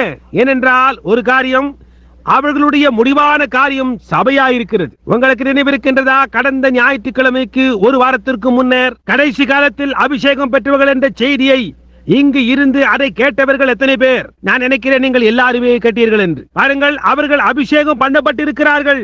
அவர்களுடைய ஆவிகள் இந்த இரண்டாம் வட்டத்தில் ஆளுகையில் அபிஷேகம் பண்ணப்பட்டிருக்கிறது. அந்த முதலாவது ஸ்திரீ சபையானது என்ன கூறினாலும் மற்றவர்கள் என்ன கூறினாலும் அதற்கு அவள் செவி கொடுக்கிறதில்லை. அவள் ஒரு சாமர்த்தியம் உள்ள வாத்து. அவளுக்கு கல்லூரி படிப்பு இருக்கின்றது. அதை சாமர்த்தியமாய் அவள் புருஷனின் பேரில் சாட்டி விடுவாள். அப்படி செய்வதனால் அவளை சாமர்த்தியம் என்று நினைக்கிறார்கள். இந்த இன்னொரு ஸ்திரியை பார்க்கும் போது அவள் நிர்வாணியும் குருடாயும் இருந்து அதை அறியாமல் இருக்கிறாள். அது பரிதாபமானது. ஆனால் வேதாகமம் அப்படிப்பட்ட ஒரு காட்சியை தான் சித்தரித்து காட்டுகிறது. அவள் சபைக்கு போகிறாள். அந்த ஸ்திரியானவள் அந்த ஸ்திரியை காட்டிலும் மேலானவளாய் காணப்படலாம். அவள் ஒரு நல்ல சுத்தமான ஜீவம் செய்கிறாள். அதற்கு எதிராக ஒன்றுமில்லை. தேவன் அதற்கு நீதிபதியாய் இருப்பார். எனக்கு தெரியாது, நான் நீதிபதி அல்ல. அவர் எனக்கு காட்டுகிறதற்கு மட்டும் நான் பொறுப்பாளி. அதைதான் அப்போஸ்தலர்கள் கூறினார்கள். நாங்கள் அறிந்தவைகளையும் நாங்கள் கேட்டவைகளையும் நாங்கள் கண்டவைகளையும் பேசுகிறோம் என்று. அதற்கு மட்டும்தான் நான் பொறுப்பாளி. அதற்கு மட்டும்தான் நீங்களும் பொறுப்பாளி. ஆனால் இப்பொழுது பாருங்கள், நீங்கள் அந்த ஸ்திரியை நோக்கி பார்ப்பீர்களானால் அவளுடைய முடிவானது எங்கே இருக்கும்? புரிகின்றதா? அப்படியே அவள் திரும்பி சென்றாள். அவள் செவியால் கேட்டால் சந்தேகமில்லை. வானொலியை திருகினால் அநேக முறைகள் கேட்டாள். தேவனுடைய சத்தம் அவளோடு பல முறைகள் பேசினது. சரி, இப்பொழுது அவள் ஒரு கொள்கைக்குள், ஒரு குடும்பத்துக்குள் வந்துவிட்டால் எல்லா சபைகளும் குடும்பங்களாய் இருக்கின்றன. எல்லா காரியங்களும் அது அப்படியே சரியாக இருக்கிறது. ஜனங்கள் அங்கத்தினர்களாக ஒன்றாக கூடுகின்றனர், விடுதிகளாய் இருக்கின்றன. அவள் இங்கே வருகிறாள். சரி, அது அவளுக்கு சரியாக பொருத்தமாய் இருக்கிறது. நீங்கள் அவளிடத்தில் போய் அவள் என்ன செய்ய வேண்டும் என்று அவளுக்கு சொன்னால் அவள் உங்களுக்கு செவி கொடுக்க மாட்டாள். அதை வேதத்திலிருந்து எடுத்து அவளுக்கு காட்டுங்கள், அவள் அதற்கு செவி கொடுக்க மாட்டாள். இப்பொழுது என்னுடைய அருமையான சகோதரனே, சகோதரியை முடிப்பதற்கு முன்னர் ஓரிரண்டு விளக்கங்கள். இன்னும் 1/4 மணி நேரம் இருக்கிறது. கூட்டத்தை முடிக்க இன்னும் 15 நிமிடங்கள் தான் இருக்கிறது. பாருங்கள், நான் உங்களை ஒன்று கேட்க விரும்புகிறேன். அந்த ஸ்திரீயால் ஏன் அதை பார்க்க முடியவில்லை? ஏன் அவளால் முடியவில்லை? அவள் தன் புருஷனுக்கு துரோகமாக விபச்சாரத்தில் ஈடுபடுக்கும் குற்றம் புரியவில்லை. அவள் அறிக்கையின்படி ஒன்றுமில்லை. அவள் பிறந்த அந்த நாளன்று எவ்வளவு சுத்தமாக இருந்தாலோ அவ்வளவு சுத்தமாக இருக்கிறாள். வேறு ஒரு மனிதனும் அவளை தொடவில்லை. இப்பொழுது நான் சபைக்கும் ஸ்திரீக்கும் இருவருக்கும் ஒரு போக்காக பேசுகிறேன். அவள் பிறந்தது போன்றே அவ்வளவு சுத்தமாய் இருக்கிறாள். சபையும் சரியாக அப்படியேதான் இருக்கிறது. அது பிறந்தது போன்றே சபையும் சுத்தமாக தான் இருக்கிறது. ஆனால் அவளோ பாபத்தில பிறந்த அக்கிரமத்தில உருவாகி வந்திருக்கிறாள். நான் என்ன சொல்லுகிறேன் என்று உங்களுக்கு புரிகின்றதா? தலைமயிரை வெட்டிக் கொள்வது தவறு என்றும் வேதமும் அப்படியே கூறுகிறது என்றும் நீங்கள் அவளுக்கு சொல்லி பாருங்கள். அரைக்கால் சட்டை அணிவது தவறு என்றும் வேதமும் அவ்வாறே கூறுகிறது என்றும் நீங்கள் அவளிடம் சொல்லி பாருங்கள். அதற்கு அவள் அது அர்த்தமற்றது என்று கூறுவாள். ஏன்? அவளுடைய முடிவான காரியம் இங்கே உள்ளே இருக்கின்ற அந்த மூன்றாவது மனிதனான தேவனால் முன்குறிக்கப்பட்டு தேவனிடத்திலிருந்து அனுப்பப்பட்ட அந்த ஆத்துமாவின் மேல் இல்லை. அவளுடைய முடிவான காரியம் இதற்கு புறம்பானதில் மனிதனால் ஸ்தாபிக்கப்பட்ட இங்கே இருக்கின்ற ஒரு ஸ்தாபனத்தின் மேல் இருக்கின்றது. புரிகின்றதா? தேவனுடைய வார்த்தை அந்த ஆத்துமாவின் ஆழத்தில் இருக்குமானால் அது ஆமேன் என்னால் காண முடிகிறது என்று கூறும் அதனோடு இணைந்து நிற்கிறது. இப்பொழுது இங்கே பாருங்கள், ஆகையினால் அந்த மனிதன் தேவனுடைய ஆவியினால் பிறந்த மனிதனாய் இருக்கிறான். பாருங்கள், இங்கே இருக்கிறது வெளிப்புறமான மாமிசம். இப்பொழுது நான் ஒரு எல்லா விதமானவர்களும் இருக்கின்ற ஒரு கலப்பு கூட்டத்தாரிடம் பேசுகிறேன். ஆனால் நான் ஒரு போதகன், ஒரு சகோதரன் என்ற முறையில் உங்களிடத்தில் பேசுகிறேன். இதோ இருக்கிறது மாம்சம், இது பலவீனமானது, அது கட்டுப்பட்டது. ஒரு சின்ன அம்மாள் வீதியில் நடந்து போகிறாள். அங்கே ஒரு வாலிப பிராயத்தில் இருக்கும் ஒரு வாலிபன், ஒரு 25-30 வயது இருக்கும் அவன் அங்கே நடந்து வருகிறான். இந்த பெண் தன் உடலின் எல்லா கட்டமும் நெளிந்து கொண்டு உயரமான காலணிகளை அணிந்து கொண்டு முன்னாலும் பின்னாலும் தன்னை உந்தி தள்ளிக்கொண்டு முட்டிக்கு மேலாக ஆடை அணிந்து அல்லது அரை கால் சட்டை அணிந்து கொண்டு வருகிறார். அவள் அந்த விதமாக நடந்து கொள்வாள் என்று வேதம் கூறுகின்றது என்று உங்களுக்கு தெரியுமா? அந்த விதமாக அவள் நடந்து கொள்வாள் என்று வேதம் சொல்லுகிறது என்றும் அவள் எவ்வளவு அசுச்சியாய் இருப்பாள் என்றும் உங்களுக்கு தெரியும். இந்த மாத ரீடர் டைஜஸ்டை படித்தீர்களா? இந்த காலத்திய பெண்களுக்கு வாலிப பிராயத்திலேயே, அதாவது 20-25 வயதிலேயே ஸ்திரீகளுக்குள்ள வழிபாடு நின்று விடுகிறதாம் என்று எழுதியிருந்தது. இந்த ஜீவியத்தின் மாற்றமானது விஞ்ஞானத்தின்படி வழக்கமாக நடத்துகிற வயதில் தான் 20-25 வயதில் தான் சம்பவிக்க வேண்டும். என்னுடைய காலத்தில் அது 30 வயதில் சம்பவித்தது வழக்கம். என்னுடைய தாயாரின் காலத்தில் 40-45 வயதை எட்டாமல் ஒரு ஸ்திரீக்கு இது நின்று போவதில்லை. இது எதனால் ஏற்படுகிறது? விஞ்ஞான முறைப்படியாய் உற்பத்தி செய்யப்படும் கலப்படமான ஆகாரம் மானிட சரீரத்தையே தாறுமாறாக்கி அதை வெறும் ஒரு அழிந்து போகும் மாமிசமாக்கி விட்டது. இந்த சரீரமானது அழிவுக்கு ஏதுவானதானால் மூளையில் உள்ள அணுக்களும் அந்த சரீரத்தின் ஒரு பகுதி அல்லவா? இப்பொழுது ஆவியானது தொடர்வதை கவனியுங்கள். ஒரு நேரம் வரும் ஜனங்கள் எல்லாரும் புத்தி சாதீனமற்றவர்கள் ஆகிவிடுவார்கள் என்று நான் கர்த்தருடைய நாமத்தில் கூறுகிறேன். வேதம் அவ்வாறு கூறுகிறது. அவர்கள் மனதில் பெரிய பயங்கரமானவரை கற்பனை செய்து கொண்டு கூக்குரலிட்டு அலறுவார்கள். வானொலிகளும் தொலைக்காட்சி நிகழ்ச்சி நிரல்களும் அவைகளை நமக்கு உண்டாக்கி தருகிறது. 14 மரங்கள் உயரம் உள்ள எறும்புகள் பூமியின் மீதில் இருக்கும். 4-5 மைல்கள் அகலம் உள்ள ரெக்கைகள் கொண்ட பறவைகள் பூமியின் மேல் பறந்து போகும். இப்படிப்பட்ட காரியங்கள் உண்டாயிருக்கும். ஜனங்கள் அதை காணுவார்கள். அவர்கள் கூச்சலிடுவார்கள், அலறுவார்கள், இரக்கத்திற்காக கெஞ்சுவார்கள். ஆனால் அவைகள் வாதைகளாயிருக்கும். அந்த வாதைகள் திறக்கப்பட்டு நான் பிரசங்கிக்கும் வரைக்கும் காத்திருங்கள்.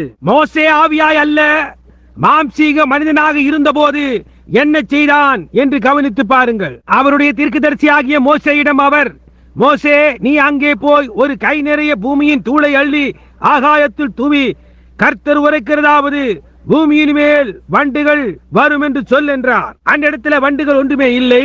முதலாவது காரியம் உங்களுக்கு என்ன தெரியுமா? புதரின் மேல் ஏதோ நகர்ந்து போவது போன்று அவர்கள் காண துவங்கினர். நோக்கி பார்த்தார்கள், இன்னமோ ஒன்றை கண்டார்கள். சிறிது கழித்து அவைகள் அவ்வளவு அடர்த்தியாய் அவைகளின் ஊடாக கடந்து போக கூடாதபடியாயிருந்தது. அவைகள் எங்கிருந்து வந்தன? தேவன் சிருஷ்டிகர்த்தராயிருக்கிறார். அவருக்கு சித்தமானவைகளை எல்லாம் அவர் செய்வார். அவர் ஒப்பற்றவர். ரெக்கையை விரித்தால் பூமியின் 2 முனைகளையும் தொடக்கூடியதான ஒரு பறவையை அவரால் சிருஷ்டிக்க முடியும். அவன் சொன்னான், பூமியை மூடத்தக்கதாக ஈக்கள் உண்டாக கடவது என்று. அந்த தேசத்தின் மேல் ஒரு ஈயை கூட காணோம். முதலாவதான காரியம் தெரியுமா? ஒரு வயதான மாட்டு ஈ சுற்றி சுற்றி பறக்க துவங்கியது. அடுத்து 8, 10, 12 ஈக்கள் தோன்றின. அதன் பிறகு நீங்கள் கடந்து போக கூடாதபடியாக ஒரு பெரிய கூட்டம் அங்கே உண்டானது. சிருஷ்டிகர்த்தராகிய தேவன் தம்முடைய வார்த்தையை காத்துக் கொள்ளுகிறவராயிருக்கிறார். தேவனுடைய கட்டளையின்படியாய் அவன் தன் கோலை நீட்டி தவளைகள் உண்டாக கடவது என்றான். தவளைகள் உண்டாகி எங்கும் துர்நாற்றம் அடிக்கும் அளவுக்கு அவைகள் வந்து குவிந்தன. ஒரு கால் 40 அல்லது 50 உயரத்துக்கு குவிந்தன. அவைகள் பார்வோரின் அலமாரிக்குள்ளும் நுழைந்து விட்டன. ஒரு 500 தவளைகள் அவனுடைய படுக்கைக்கு அடியிலும் அவனுடைய போர்வைக்கு அடியிலும் இருந்தன. அவர்கள் போகும் இடமெல்லாம் தவளைகள் தவளைகள் தவளைகளாய் இருந்தன. அவைகள் எங்கிருந்து வந்தது? சிருஷ்டிகர்த்தராகிய தேவன் ஒப்பற்றவர். அவர் என்ன சொல்லுகிறாரோ அதை அவர் செய்கிறவராயிருக்கிறார். பயங்கரமான காட்சிகள் பூமியின் மேல் தோன்றும் என்று அவர் சொன்னார். ஸ்திரீகளை போன்ற கூந்தல்களை உடைய வெட்டுக்கிளிகள் தோன்றி தலைமயிரை வெட்டி கொண்டிருக்கும் ஸ்திரீகளை பாதிக்கும் என்று கூறியிருக்கிறார். அவைகள் சிங்கங்களை போல பற்களும் தேள்களை போன்ற கொடுக்குகளுடைய வாள்களும் கொண்டதாய் இருக்கும். அநேக மாதங்களுக்கு அவைகள் ஆண்களை வேதனைக்குள்ளாக்கும். பாதைகளையும் முத்திரைகளையும் 7 இடிமுழக்கங்களையும் திறக்க நமக்கு நேரம் வருவரைக்கும் காத்திருந்து என்ன சம்பவிக்கிறது என்று பாருங்கள். ஓ சகோதரனே, கோசேனுக்கு ஓடி போக நேரம் இருக்கும் போதே கோசேனுக்கு போய்விடுங்கள். புறம்பாய் இருக்கிறவைகளுக்கு கவனம் செலுத்தாதிருங்கள். இங்கே பாருங்கள், இங்கே ஒரு சிறிய பெண் வீதியிலே நெளிந்து நடந்து போய் கொண்டிருக்கிறாள். இங்கே ஒரு வாலிப பையன், அவனுடைய கண்கள் அதை பற்றிக் கொள்ளுகிறது. அவனோ ஒரு சபையின் அங்கத்தினன், அவன் ஒரு பெண்டேகோஸ்தினன். அவன் என்னவோ அப்படியாயிருந்தான். ஆனால் முதலாவது காரியம் என்னவென்றால், அங்கே உறுதியாய் பற்றி பிடித்து நிற்க ஒரு கட்டுக்கம்பம் அவனுக்கு இல்லை. அவள் ஹேலோ என்கிறார். அவனுக்கு சுருட்டையான தலைமையில் பார்வையாய் இருப்பான், நேரான தோள்கள், வாலிபமாய் இருந்தான். சரியாய் ஜீவிக்க பிரயாசிக்கும் ஒருவனாய் இருக்கலாம். அவன் ஒரு பிரசங்கியாயும் இருக்கலாம். அவனிடம் மட்டுமாய் அவள் நடந்து போகிறாள். முதலாவது காரியம் என்ன? அது இங்கே புறம்பாக மாமிச வாஞ்சை, இங்கே உள்ளே இருக்கின்ற ஆவி அபிஷேகிக்கப்பட்டு அதை செய்யாதே என்று கூறுகிறது. ஆனால் அதனால் என்ன செய்ய முடியும்?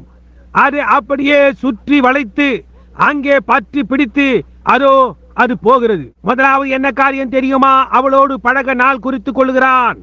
அவன் அவளை தொடுகிறானோ இல்லையோ, ஆனால் அவன் விபச்சாரம் செய்த குற்றத்துக்கு ஆளாகிறான். ஆனால் ஒரு அசலான மறுபடியுமாய் பிறந்த தேவகுமாரன், ஆமென், நீங்களாகவே அதை செய்ய முடியாது.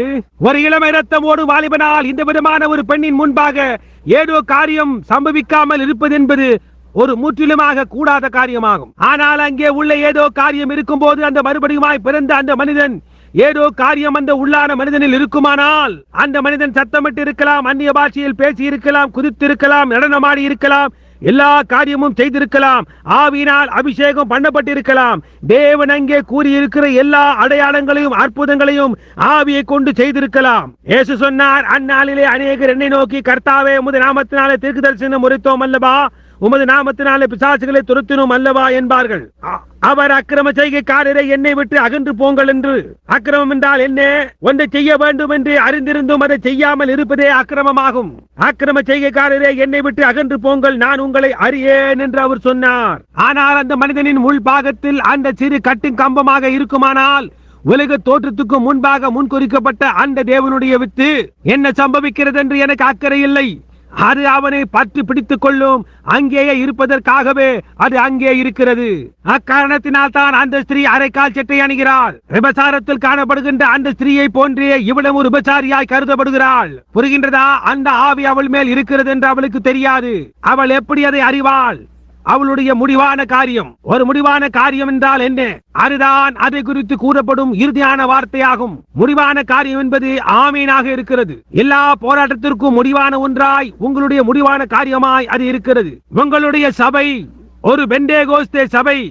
நீண்ட தலைமயிர் முதலான காரியங்கள் பைத்தியக்காரதனம் என்று கூறுமானால், அது மோட்டார் காருக்கு உபயோகிக்கும் ஒரு டயர் போன்று உள்ளது என்றும் இப்படிப்பட்ட காரியங்களை ஒருவன் கூறுவானானால் அந்த மனிதனை பிசாசு பிடித்திருக்க வேண்டும். ஏனென்றால் தேவனுடைய வார்த்தை சொல்லுகிறது, ஸ்திரீயானவள் தலைமயிரை கத்தரித்துக் கொள்வது அவளுக்கு வெட்கமாயிருக்கும், அவள் தன் தலையை கனவீனப்படுத்துகிறாள் என்று. அவள் தன் புருஷனை கனவீனப்படுத்துகிறாள். அவளுடைய புருஷன் சபையே, சபை கிறிஸ்துவாயிருக்கிறது. அவள் ஒரு கனவீனம் உள்ள விபச்சாரி, நிர்வாணி. அதை அறியாதிருக்கிறாள். நிர்வாணி ஒரு ஸ்திரீயின் முக்காடு. தலைமயிர் அவளுக்கு முக்காடாய் இருக்கிறது என்று வேதம் கூறவில்லையா? தலைமயிரானது அவளுக்கு ஒரு முக்காடாய் கொடுக்கப்பட்டிருக்கிறது. என்றோ ஒரு நாள் அக்கறையிலே நியாயாசனத்தில் நான் மருந்தை உள்ளே ஊற்றி வாயை என் கரத்தால் மூட முயற்சித்தேன். ஆனால் நீங்களோ துப்பிவிட்டீர்கள். ஆனால் தேவன் ஒரு நாளில் அவர்களை நியாயம் தீர்ப்பார். அது கர்த்தர் உரைக்கிறதாவதா இருக்கிறது. அது ஒரு பைத்தியக்கார குவியலாகவோ அல்லது ஒரு பைத்தியக்கார கிழவனின் ஏதோ உணர்ச்சி வசப்பட்டு உணர்கிறதாய் அல்ல. அது அப்படியாய் அல்ல. ஏனென்றால் அது கர்த்தருடைய வார்த்தையாய் இருக்கிறது. ஒரு அசலான உண்மையான கிறிஸ்தவன், ஒரு மனிதன் ஆதியிலே அக்கறையிலே இருந்தானே, அந்த வார்த்தையாகிய அந்த ஆவியாகிய அந்த உள்ளான மனிதனோடு இசைந்து போவான். உங்கள் எல்லாருடைய நிறைவாக அவர் இருந்தபடியினாலே நீங்கள் அக்கறையிலே கல்வாரியில் அவருக்குள் இருந்தீர்கள். நீங்கள் இங்கே இருப்பீர்கள் என்று அவர் முன்னறிந்தார். என்ன சம்பவிக்கும் என்று அவர் தான் அறிவித்தார். நீங்கள் அவருக்குள் இருந்தீர்கள், நீங்கள் அவருக்குள் மரித்தீர்கள். உங்களுடைய பெருமைக்கு நீங்கள் மரித்து விட்டீர்கள், உங்களுடைய உலக வழக்கத்துக்கு மரித்து விட்டீர்கள், நீங்கள் உலகத்துக்கு மரித்து விட்டீர்கள். நீங்கள் அவரோடு கூட கல்வாரியில் மரித்து விட்டீர்கள். அவர் உயிரோடு மீண்டும் 3ஆம் நாளன்று எழுந்தபோது அவருடன் நீங்களும் உயிரோடு எழுந்தீர்கள். நீங்கள் அதை ஏற்றுக்கொண்ட காரணத்தினால் இப்பொழுது நீங்கள் உன்னதங்களிலே இயேசு கிறிஸ்துவோடு கூட உட்கார்ந்து கொண்டிருக்கிறீர்கள். ஹல்லேலூயா! அதுதான் காரியம். அது அந்த உள்ளான மனிதனாய் இருக்கிறது. அது என்னவா இருந்தாலும் அந்த உள்ளான மனிதன் வார்த்தைக்கு சரியாக ஆமேன் என்று சொல்லும் அந்த வார்த்தையோடு தொக்கி நிற்கும். அந்த விதமாய் செய்யாமல் இருக்காதனால் முடியாது. அநேக வருடங்களுக்கு முன்பாக நான் அதை கற்றுக்கொண்டேன். என்னுடைய சிறிய குழந்தை இங்கே கிடந்து மரித்துக் கொண்டிருந்தது. என்னுடைய மனைவி மரித்து தைலமிடப்பட்டு சவக்கிடங்கில் கிடத்தப்பட்டிருக்கிறாள். அவர்கள் என்னை அங்கே அழைத்தார்கள். ஷேரன் அங்கே மரித்துக் கொண்டிருக்கிறாள். என்னுடைய ஜீவித்தில் எனக்கு உண்டான கடினமான சோதனை அது. எனக்கு அப்போது வயது 25 இருக்கலாம். நான் அது மட்டுமாய் நடந்து போனேன். பில்லி பால் மரிக்கும் தருணத்தில் இருக்கிறான். டாக்டர் சாம் என்னிடமாய் வந்து பில்லியை காப்பாற்ற முடியும் என்று எங்களுக்கு தோன்றவில்லை. அவன் அவ்வளவு மோசமாக இருக்கிறான். பில், நான் உனக்காக மிகவும் மருந்துகிறேன் என்று கூறி அவருடைய கரத்தை என் தோளின் மேல் போட்டான். நான் சொன்னேன், டாக்டர், இதற்கு மேல் என்றும் பலன் இல்லை என்றேன். என்னுடைய குழந்தை ஷாரனுக்காக சில மணி நேரம் ஜெபித்த பின்னர் நான் அங்கு ஓடி அவளை பார்த்தபோது அவளுக்கு வலிப்பு உண்டாகி நிற்காமல் எடுத்துக்கொண்டே இருந்தது. அவர்கள் அவளுடைய முதுகெலும்பில் ஊசியை செலுத்தி அதில் துவாரமிட்டார்கள். பின்னர் அது க்ஷயரோகத்தினால் மூளையையும் முதுகெலும்பையும் பாதித்த வியாதி என்று கூறிவிட்டனர். அவ்வளவுதான். நான் ஆஸ்பத்திரிக்கு விரைந்து சென்று என்னுடைய பழைய வண்டியை எங்கே வெளியே நிறுத்திவிட்டு வெளியே வந்து அந்த அறையை நோக்கி நடந்தேன். டாக்டர் சாம் தொப்பியை கையில் வைத்துக் கொண்டு அழுது கொண்டு கூடத்துக்கு வந்தார். அவருடைய கரத்தை என் தோளின் மேல் போட்டு திரும்பி வந்துவிடும் என்றார். நான் என்ன செய்தி என்றேன். உன்னால் அவளை பார்க்க முடியாது பில், அவள் மரித்துக் கொண்டிருக்கிறாள் என்றார். நான் சொன்னேன், இல்லை சாம், என் குழந்தையா என்றேன். அவர் ஆம் என்றார். பில், நீ அவளுடைய உயிருக்காக கெஞ்ச வேண்டாம். அப்படி அவள் ஜீவித்தாலும் ஊனமுற்றிருப்பாள். அவள் எப்பொழுதுமே போராடி கொண்டிருப்பாள். அவள் ஜீவிய காலமெல்லாம் ஊனமுற்றவளாகவே இருப்பாள். அவளுக்கு மூளை வியாதி ஏற்பட்டுள்ளது. அவள் அருகே போகாதே. அப்படி செய்வதனால் நீ பில்லியையும் கொன்று போடுவாய் என்றார். நான் சொன்னேன், சாம், நான் அவளை பார்த்துத்தான் ஆக வேண்டும் என்று. அவர், பில், நீ அப்படி செய்ய கூடாது. நான் உனக்கு தடையை கட்டளையிடுகிறேன். உன்னை குறித்து நான் எவ்வளவு மேன்மையாக நினைக்கிறேன் என்று உமக்கு தெரியும். நீர் என்னுடைய நெருங்கிய நண்பனும் எல்லாமுமா இருக்கிறீர். உங்களை குறித்து எவ்வளவு மேன்மையா நினைக்கிறேன். பில், உம்மை எவ்வளவாய் நான் நம்புகிறேன். ஆனால் நீர் அந்த பிள்ளையிடம் போக கூடாது. நீர் அதை செய்வீரானால் அந்த மூளை வியாதினால் பீடிக்கப்பட்டிருக்கிறாள். புரிகின்றதா? அவள் இன்னும் சில நிமிஷங்களில் மரித்து விடுவாள். நாம் அவளை அடக்கம் செய்வோம். பில், நான் உனக்காக அவ்வளவாய் வருந்துகிறேன் என்று அவர் சொன்னார். அவர் நர்ஸை கூப்பிட்டு ஏதோ ஒரு விதமான மருந்தை எனக்கு கொடுக்கும்படி சொன்னார். இந்த மனிதன் எப்படித்தான் இதையெல்லாம் தாங்கிக் கொள்கிறாரோ எனக்கு தெரியவில்லை என்று சொன்னார். நான் சற்று நேரம் அங்கே நின்றேன். அவர் மருந்தை உள்ளே கொண்டு வந்தார். நான் கூடத்தில் உட்கார்ந்தேன். அவர் உட்காரும் என்ற இடத்தில் சொன்னார். நர்ஸ் அதை என்னிடத்துக்கு கொண்டு வந்தால், சகோதரன் பிரண்ணாம், இதை குடியும் என்றால், உமக்கு நன்றி, அதை ஒருவனும் அங்கே வையுங்கள் என்று நான் சொன்னேன். அவள் அப்படி வைத்துவிட்டு போன உடனேயே நான் அதை எச்சில் துப்பும் பாத்திரத்தில் கொட்டிவிட்டு காலி கண்ணாடி பாத்திரத்தை திருப்பி வைத்து விட்டேன். நான் அங்கே உட்கார்ந்து சிந்திக்கலானேன். ஓ தேவனே, நான் என்ன செய்தேன்? நீர் ஒரு நல்ல தேவன் ஆயிற்று. அன்று ஒரு நாள் அவளுடைய இரு கரங்களையும் விபதமாய் பற்றி கொண்டு கேட்டேனே, நீர் ஏன் அவளை மறிக்கும்படியாய் விட்டீர்? அவளுக்காக அவளிடம் கெஞ்சினேன். அவள் மரித்து போகும்படியாய் ஏன் அவளை விட்டீர்? பில்லி எங்க மரண தருவாயில் படுத்து கிடக்கிறான். இங்கேயோ இவள் மரித்துக் கொண்டிருக்கிறாள். நான் என்னத்தான் செய்தேன்? எனக்கு சொல்லுமே. சரி, நானும் அவளோடு மரித்தால் நலமாய் இருக்கும் என்று எண்ணினேன். நான் கதவை திறந்தேன். அங்கே ஒரு நர்சும் இல்லை. நான் மெதுவாக அடித்தளத்துக்குள்ளாக நுழைந்தேன். அது இந்த ஆஸ்பத்திரி கட்டி முடிப்பதற்கு முன்னர் ஜன்னல்களில் எந்த விதமான திரையும் கிடையாது. அவளுடைய கண்களின் மேல் ஈக்கள் மொய்த்துக் கொண்டிருந்தன. அங்கே முகத்தின் மேல் போடுகின்ற ஒரு விதமான கொசுவலை தூண்டி இருந்தது. நான் ஈக்களை துளைத்துவிட்டு அந்த கொசுவலையை அவள் முகத்தின் மேல் போட்டேன்.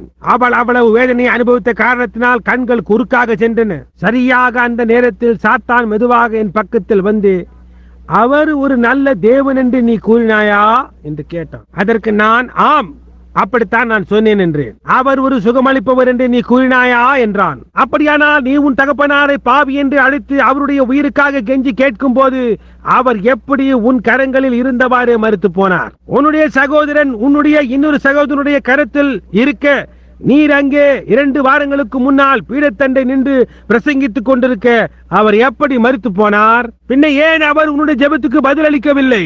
அவர் உன்னை நேசிக்கிறார், அவர் உன்னை ரட்சித்தார் என்றெல்லாம் கூறினாயே என்றான். தேவன் இல்லை என்று அவனால் என்னிடம் கூற முடியவில்லை.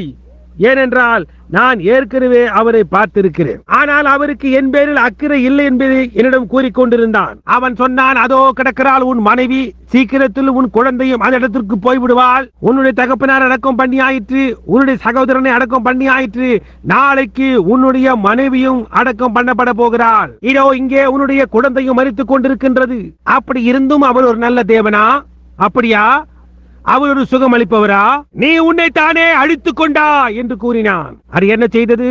அது வெளிப்புறத்திலிருந்து இந்த முதலாம் மனிதனிடத்தில் மாம்சத்துடன் கிரியை செய்து கொண்டிருந்தது. மீண்டும் அவன், இப்பொழுது பார், இதை ஏற்றுக்கொள்வதற்கு வருஷங்களுக்கு முன்னர் நீ மனிதர்கள் மத்தியில் மேன்மையாய் கருதப்பட்டாய். நீ ஒரு நல்ல சுத்தமான ஜீவியம் செய்தாய். ஒருவருடன் வெளியே செல்ல வேண்டும் என்று விரும்பின எந்த ஒரு பெண்ணும் உன்னுடன் போக வேண்டும் என்று விரும்பினாள். ஏனென்றால் நீ சுத்தவானும் நாணயஸ்தனும் என்று அவர்கள் உணர்ந்திருந்தனர் என்றான். அவர்கள் யார் முன்னிலும் என்னால் நிற்க முடியும். நான் ஒருவரையும் அவதூறாய் பேசினதில்லை, அப்படி ஒன்றையும் நான் செய்ததில்லை. அவள் மிக சாமர்த்தியமாய் நடந்து கொண்டாலும் கூட நான் அவளை வீட்டில் கொண்டு போய் விடுவேன். பின்னும் அவன், ஜனங்களிடையே நீ விரும்பப்பட்டாய், ஆனால் இப்பொழுது நீ என் நிலையில் இருக்கிறாய், ஒரு மத மூட வைராக்கியம் உள்ளவனாய் இருக்கிறாய் என்றான். அது சரிதான், நான் அப்படியாய்த்தான் இருந்தேன். பாருங்கள், இந்த காரியங்கள் யாவும் ஒன்று கூடி அசைய துவங்கின. வெளிப்புற மனிதனும் ஆவிக்குள் உள் சிந்தனைக்கும் தன்மையையும் இந்த காரியங்களையும் ஒன்று கூட்டி அசைய செய்தது. அது சரிதான் சாத்தானே என்றேன். அவர் ஒரு சுகமளிப்பவர் என்று நீ கூறுகிறாயா என்றான். நான் ஆம், அப்படித்தான் என்றேன். நீயோ கெஞ்சிக் கொண்டும் அழுது கொண்டும் இருக்கின்றாய், ஜனங்களோ காரியம் அந்த விதமா இல்லை, நீ பாதையை விட்டு விலகிவிட்டாய் என்று உன்னிடம் கூறுகிறார்கள். இதன் காரணமாக உன்னுடைய சொந்த சபையே உன்னை வெளியே தள்ளியது. உன்னுடைய சொந்த பாப்டிஸ்ட் சபை உன்னை சபைக்கு புறம்பாக்கி போட்டது என்றான். நான் ஆம் என்றேன். உன்னுடைய தந்தையை அடக்கம் செய்தாயிற்று, உன்னுடைய சகோதரனை அடக்கம் செய்தாயிற்று, உன்னுடைய மனைவி அங்கே அடக்கம் செய்யும்படியாய் வைக்கப்பட்டிருக்கிறாள். இதோ இருக்கிறது உன்னுடைய குழந்தை, இன்னும் ஒரு 15 நிமிடங்களுக்குள் அவளும் மரித்து போவாள். அவர் இன்னமும் சுகமளிப்பவரா? உன்னுடைய சொந்த மாம்சமும் ரத்தமும் ஒரு வார்த்தை அவரிடமிருந்து வருமானால் உன்னுடைய குழந்தையின் ஜீவன் பிழைத்துக் கொள்ளும். அவர் ஒரு சுகமளிப்பவர் என்று நீ கூறுகின்றாய். ஜனங்கள் உனக்கு இதை சொல்ல முயற்சித்தார்கள். நீ எல்லாம் குழம்பி விட்டாய் என்று போதகர்கள் உன்னிடம் கூறினார். நீ முழுவதும் பைத்தியக்காரனாகி விட்டாய். நீ ஒரு மர மூட வைராக்கியம் உள்ளவனாய் ஆகிவிட்டாய். ஆனால் நீங்கள் சொல்கிறீர்கள் அவர் உங்களை நேசிக்கிறார் என்று. அவரால் உங்களை நேசிக்க முடியுமா? உன்னுடைய தகப்பனுக்காக நீ எப்படியாய் அழுதாய்? இரவு இரவாக நீ எப்படியாய் உபவாசித்தாய்? பகல் நேரத்தில் நீ ஜெபிக்க வேண்டியதாய் இருந்தால் வேலைக்காக நீ ஒரு கம்பத்தின் மேல் ஏற வேண்டியதாக இருக்கும். அந்த நேரத்தில் ஒரு பாவியாகவே உன் கரங்களிலே கிடந்து மறிக்கும்படியாய் அவர் உன்னை விட்டார். உன் மனைவியை குறித்து என்ன அருமையான ஸ்திரீ, நீ எவ்வளவாய் அவளை நேசித்தாய் என்றான். வில்லியுடைய தாயார் உங்களுக்கு அநேகருக்கு ஹோப்பை நினைவிருக்கும். எவ்வளவு அருமையான ஒரு பெண், நீங்கள் எவ்வளவு சந்தோஷமாய் ஜீவித்தீர்கள். அங்கே இருந்த உங்கள் வீட்டில் ஒரு 7 அல்லது 8 டாலர்கள் மதிப்புள்ள மரச்சாமான்களோடு வைத்துக் கொண்டு ஜீவித்தீர்கள். என்ன சாமான்கள் வைத்திருந்தீர்கள், இருப்பினும் நீங்கள் ஒருவரை ஒருவர் நேசித்தீர்கள். நீ போய் மற்றவர்களுக்காக மரித்தா ஏதோ மனதில் ஏற்பட்ட ஒரு விசித்திரமான உணர்வு. அவர்கள் எழும்பி எங்களுக்கு சரியாகிவிட்டது என்று சொல்லி அவர்கள் போய்விட்டார்கள். ஆனால் இப்பொழுதோ உன்னுடைய சொந்த மனைவி, அதோ அவள் இருக்கிறாள், மரித்து போய் இப்பொழுது 2வது நாள் அடக்கம் பண்ணுவதில் ஸ்காட்டன் கேம்ப்ஸில் வைக்கப்பட்டிருக்கிறாள். அவர் ஒரு சுகமளிப்பவரா? அப்படியா? 18 மாத வயது நிரம்பினவனாய் இருக்கிற உன்னுடைய மகன் பில்லி பால் மரண தருவாயில் இருக்கிறான். உன்னுடைய 8 மாத வயது உள்ள பெண் குழந்தை மூளை வியாதினால் அங்கே மரித்துக் கொண்டிருக்கிறாள். நீ என்னவோ ஜெபித்தாய், ஆனால் தேவன் ஒரு திரையை இழுத்து தன்னை மறைத்துக் கொண்டு, வாயை மூடு, நீ கூறுவதை கேட்கவே மாட்டேன் என்றார். அவருடைய முதுகை அவனுக்கு திருப்பி காட்டினார். அவர் ஒரு நல்ல தேவனா? அப்படியா? அவர் உன்னை நேசிக்கிறாரா? நீ பழகின ஒவ்வொரு பெண்ணும், நீ தொடர்பு கொண்ட ஒவ்வொரு பையனும், உன்னுடைய மேன்மையான நண்பர்களும் நீ ஒரு மாதாபிமானி என்று உன்னை விட்டு விலகிவிட்டனர் என்றான். அவன் என்னிடம் கூறிக்கொண்டிருந்த எல்லா காரியங்களும் மெய்தான். இங்கே பார்த்தீர்களா? அவன் சொல்லக்கூடிய எல்லா காரியங்களும் சரியாகத்தான் காணப்பட்டது. சரியாக அந்த நேரத்தில் நான், அப்படியானால் அவர் அந்த விதமாக நடந்து கொள்ள வேண்டியதா இருந்தால் அவருக்கு நான் சேவை செய்ய மாட்டேன் என்று கூற ஆயத்தமாய் இருந்தேன். சரியாக அந்த நேரத்தில் ஏதோ காரியம் நேராக உள்ளே இருந்து வந்து முதலாவதாக துவக்கமாக, நீ யார்? கர்த்தர் கொடுத்தார், கர்த்தர் எடுத்துக்கொண்டார் என்று கூறினது. பாருங்கள், அதுதான் அந்த உள்ளான மனிதன். அவன் விவாதிக்கவே மாட்டான். நான் பின்னாக திரும்பி பார்த்து, நான் எப்படி உலகத்துக்கு வந்தேன்? ஒரு குடிகார கூட்டத்தில் இருந்து வந்தவன். நான் இங்கே எப்படி வந்தேன்? எனக்கு ஜீவனை கொடுத்தது யார்? அந்த மனைவி எனக்கு கொடுத்தது யார்? அந்த குழந்தை எனக்கு கொடுத்தது யார்? என்னுடைய மனைவி எங்கிருந்து வந்தாள்? என்னுடைய ஜீவன் எங்கிருந்து வந்தது என்று எண்ணினேன். அப்பொழுது நான், அவர் என்னை கொன்று போட்டாலும் அவர் மேல் நம்பிக்கையா இருப்பேன் என்று சொல்லிவிட்டு, சாத்தானே, என்னை விட்டு அப்பாலே போ என்றேன். நான் என் கரத்தை பிள்ளையின் மேல் வைத்தேன். ஷாரன், தேனே, இன்னும் சில நிமிஷங்களில் உன்னை நான் உன்னுடைய தாயாரின் கரங்களில் கொண்டு போய் வைக்கிறேன். அப்பொழுது தேவ தூதர்கள் வந்து உன்னை தூக்கி கொண்டு போய் விடுவார்கள். ஆனால் ஒரு நாளிலே நான் உன்னை மீண்டும் பார்ப்பேன். அது எப்படி இருக்க போகின்றது தேனே எனக்கு தெரியாது. அது எப்படி என்று என்னால் உனக்கு கூற முடியவில்லை. உனக்காக ஏறெடுத்த விண்ணப்பத்தை அவர் கேட்க மறுக்கிறார். அவருடைய முதுகை திருப்பி காட்டுகிறார் என்று கூறினேன். என் மனைவியின் கரங்களில் பற்றி கொண்டு அவளுக்காக நான் அழுது கொண்டிருந்த போது அவள் மறிக்கும்படியாய் விட்டு விட்டார். என்னுடைய தகப்பனாரை இந்த என்னுடைய கரங்களில் பிடித்தவாறு இருக்க சரியாக இங்கேயே என்னை அவர் பார்த்து கொண்டே அவருடைய கடைசி மூச்சை இழுக்க முயற்சித்துக் கொண்டிருக்கும் போது மரித்து போனார். என்னால் முடிந்த அளவிற்கு அவருக்காக ஜெபித்தேன். தெய்வீக சுகத்தை குறித்து பிரசங்கிக்க நான் எப்படி ஜனங்கள் மத்தியில் முடிக்க முடியும்? என்னுடைய சொந்த தகப்பனை ஒரு பாவியாக மரிக்கும்படி விட்டுவிட்ட அவரை நான் எப்படி ஒரு நல்ல தேவன் என்று பிரசங்கிக்க முடியும்? என்னால் எப்படி அதை பிரசங்கிக்க முடியும்? எப்படி செய்வதென்றே எனக்கு தெரியவில்லை. ஆனால் அவர் சரி என்று நான் அறிவேன். தேவனுடைய வார்த்தை ஒருபோதும் தவறி போகாது. அது என்னவா இருந்தாலும் வார்த்தை வெற்றியடையும். இந்த எல்லா விவாதங்களுக்குள்ளும், இந்த எல்லா உணர்ச்சிகளுக்குள்ளும், அதை போன்ற எல்லா காரியங்களுக்குள்ளும் ஏதோ காரியம் இருக்கிறது என்று அதற்கு பின்னர் நான் அறிந்து கொண்டேன். அங்கே ஒரு உள்ளான மனிதன் இருந்தான். அவன்தான் அந்த வேளையில் அதை நிலைநிறுத்தினான். வேறு எந்த காரியத்தாலும் அதை செய்திருக்க முடியாது. எல்லா விவாதமும் எல்லா காரியத்தையும் எடுத்து காட்டலாம். அது தவறென்று எல்லா காரியமும் நிரூபிக்கப்படலாம். நானும் தவறாக இருந்தேன். ஆனால் உலக தோற்றத்துக்கு முன்பாக முன்குறிக்கப்பட்டிருந்ததான தேவனுடைய வார்த்தை உள்ளே இருந்து அது பற்றி கொண்டிருந்தது. கட்டிடத்தினூடாக ஒரு சிறு காற்று வருவதை நான் உணர்ந்தேன். அவளுடைய ஆவி தேவனை சந்திக்க சென்றது. சகோதரனே, சகோதரியே, அந்த ஒரு காரியம் மாத்திரமே என்று நான் உங்களிடம் கூற விரும்புகிறேன். அதை ஒருபோதும் விவாதித்து அறிய முயற்சிக்காதே. நான் சொன்னேன் என்ற காரணத்திற்காக நீண்ட தலைமயிரை வைத்துக் கொள்ள பிரயாசிக்க வேண்டாம். இந்த காரியங்களில் ஒன்றையும் மாமிசத்தில் செய்ய பிரயாசிக்க வேண்டாம். ஏதோ அதோடு ஒத்துப்போக வேண்டும் என்பதற்காக அதை செய்ய முயற்சிக்க வேண்டாம். ஆனால் உங்களுக்காக ஏதோ காரியம் சம்பவிக்கும் மட்டாய் கர்த்தருக்கு முன்பாக காத்திருங்கள். உங்களுக்கு நீண்ட தலைமயிர் இருக்கின்ற காரணத்தினால் நீங்கள் பரலோகத்துக்கு போகிறீர்கள் என்று உங்களில் அநேகர் நினைக்கிறீர்கள். அதனுடைய அர்த்தம் அதுவல்ல. நாங்கள் நல்லவர்களாக ஒழுக்கமுள்ள ஸ்திரீகளாக இருக்கிறோம், ஆகையினால் பரலோகம் போவோம் என்று உங்களில் அநேகர் நினைக்கிறீர்கள். அதனுடைய அர்த்தம் அதுவல்ல. அவர்களுடைய சபைகளின் காரணமாக இதை சேர்ந்தவர்கள், அந்த கூட்டத்தை சேர்ந்தவர்கள் பெரிய சாஸ்திரத்தில் பட்டம் பெற்றவர்கள் என்ற காரணத்தினால் பரலோகம் போகலாம் என்று அநேகர் நினைக்கிறார்கள். அதனுடைய அர்த்தம் அதுவல்ல. புரிகின்றதா? அந்நிய பாஷைகளில் பேசுவதால் பரிசுத்த ஆவியை பெற்றுவிட்டோம் என்று அநேகர் நினைக்கிறார்கள். அதனுடைய அர்த்தம் அதுவல்ல. பரிசுத்த ஆவி அந்நிய பாஷைகளில் பேசினாலும் அர்த்தம் அப்படியாய் அல்ல. ஆனால் அந்த அசலான பரிசுத்த ஆவி உள்ளே இருந்து ஒவ்வொரு வார்த்தையோடும் அது இசைந்து போகும்போது மட்டுமே அப்படியாகும். உன்னை அந்நிய பாஷைகளில் பேச வைக்கும் அந்த பரிசுத்த ஆவியானது எஞ்சியுள்ள மற்ற வார்த்தையோடு இசைந்து போகவில்லை என்றால் அது தவறான ஆவியாக இருக்கும். புரிகின்றதா? அது உள்ளிருந்து வர வேண்டியதா இருக்கிறது. அது ஆதியிலிருந்து வந்ததுமான வார்த்தையா இருக்கிறது. தேவனுடைய சிருஷ்டிப்பின் துவக்கத்திலே தேவன் சிருஷ்டிக்க துவங்கிய போது, உங்களை உண்டாய் இருக்கும்படியாய் கொண்டு வர துவங்கிய போது பார்த்தீர்களா? நீங்கள் அங்கே ஒரு வித்தாய் துவங்கி அதிலிருந்து வடிவடியாய் இப்பொழுது ஒரு நிலைமைக்கு வந்திருக்கின்றாய். அப்படியானால் நீங்கள் யாவரும் கிறிஸ்துக்குள்ளாய் இருந்தீர்கள். கிறிஸ்து மரித்த போது உங்கள் யாவரையும் மீட்கும்படியாக அவர் மரித்தார். நீங்கள் இந்த வார்த்தையின் ஒரு பகுதியாய் இருக்கிறீர்கள். வேதாகமம் முழுவதையும் கற்பனையின் மேல் கற்பனையும் பிரமாணத்தின் மேல் பிரமாணமும் இங்கே கொஞ்சமும் அங்கே கொஞ்சமுமாம். அதில் ஒரு உறுப்பும் அல்லது கொஞ்சமும் கூட தவறி போகாது. அந்த வார்த்தையின் ஒரு பகுதியாய் நீங்கள் இருந்து கொண்டு எப்படி உங்களால் எஞ்சி உள்ளதை அல்லது அதில் ஒரு பகுதியை மறுக்க முடியும்? தேவன் உங்களை ஆசீர்வதிப்பாராக. நான் என் நேரத்தை கடந்து விட்டேன். நான் இப்படியாய் உங்களை காக்க வைக்க வேண்டும் என்று நினைக்கவில்லை. உங்களை காக்க வைத்ததற்காக வருந்துகிறேன். நான் குறுநவைகளுக்காக வருந்தவில்லை. நண்பர்களே, நாம் ஏதோ காரியத்தின் முடிவிற்கு வந்துள்ளோம். இங்கே இருக்கின்ற நீங்கள் யாவரும் சபையின் அங்கத்தினர்கள் என்று நான் நினைக்கிறேன். நீங்கள் என்ன அங்கத்தினர்கள் என்பதை காண நான் நேரத்தோடு வரவில்லை. நீங்கள் தொடர்ந்து இங்கே வந்து கொண்டிருப்பவர்கள் என்று நான் யூகிக்கிறேன். சம்பவித்த ஏதோ காரியத்தை நான் உங்களிடம் கூற விரும்புகிறேன். எனக்கு இன்னும் 6 நிமிடங்கள் அவகாசம் கொடுப்பீர்களா? அது ஓரேகானிலிருந்து வந்த சங்கை திரு ஓ வாக்கர் அவர்களா? அதாவது ஞாயிற்றுக்கிழமை நான் இங்கே வந்திருந்த போது இங்கே வந்தாரே அவராது? அதை குறித்து யாருக்காவது தெரியுமா? அது ஒரு மகத்தான வினோதம் வினோதமான காரியம். நான் இங்கே வந்திருந்தேன். அநேக ஜனங்கள் இருந்தார்கள். அதிகமான பேட்டிகள் இருந்தன. அவை ஒவ்வொன்றும் தகுதியானவைகள். அவர்களுடைய பையன்கள், பிள்ளைகள், திருமணமானவர்கள், குடிக்காரர்கள், வித்தியாசமான காரியங்கள், தகுதியான காரியங்களே. அவர்கள் ஒவ்வொருவரும் பேட்டி காண வேண்டியவர்களே.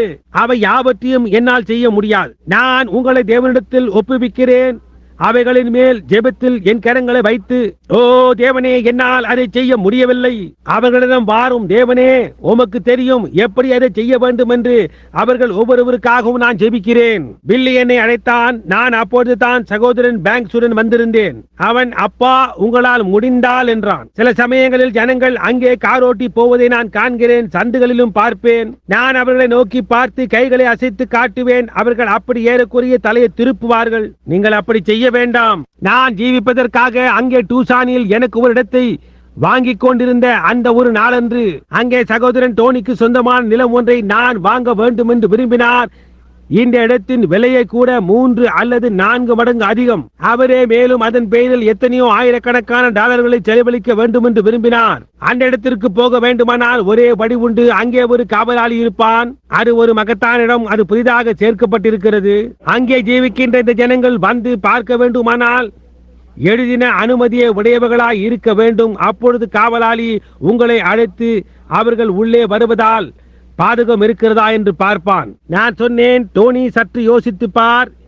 என்னை பார்த்து பேசி கைகளை குலுக்கி எனக்காக தேவனிடமிருந்து ஆசீர்வாதங்களை கேட்கின்ற என் சகோதரர்கள், என் சகோதரிகள் எனக்கு இருக்கும்போது நான் போய் அப்படிப்பட்ட இடத்திலே ஜீவிக்க முடியுமா என்றேன். அதற்கு அவர், சரி, அப்படியானால் நீர், டோனி, சபையின் நடக்கிற விதத்தையும் அவர்கள் எல்லாரும் ஜனங்களை நெருங்க விடுவதில்லை.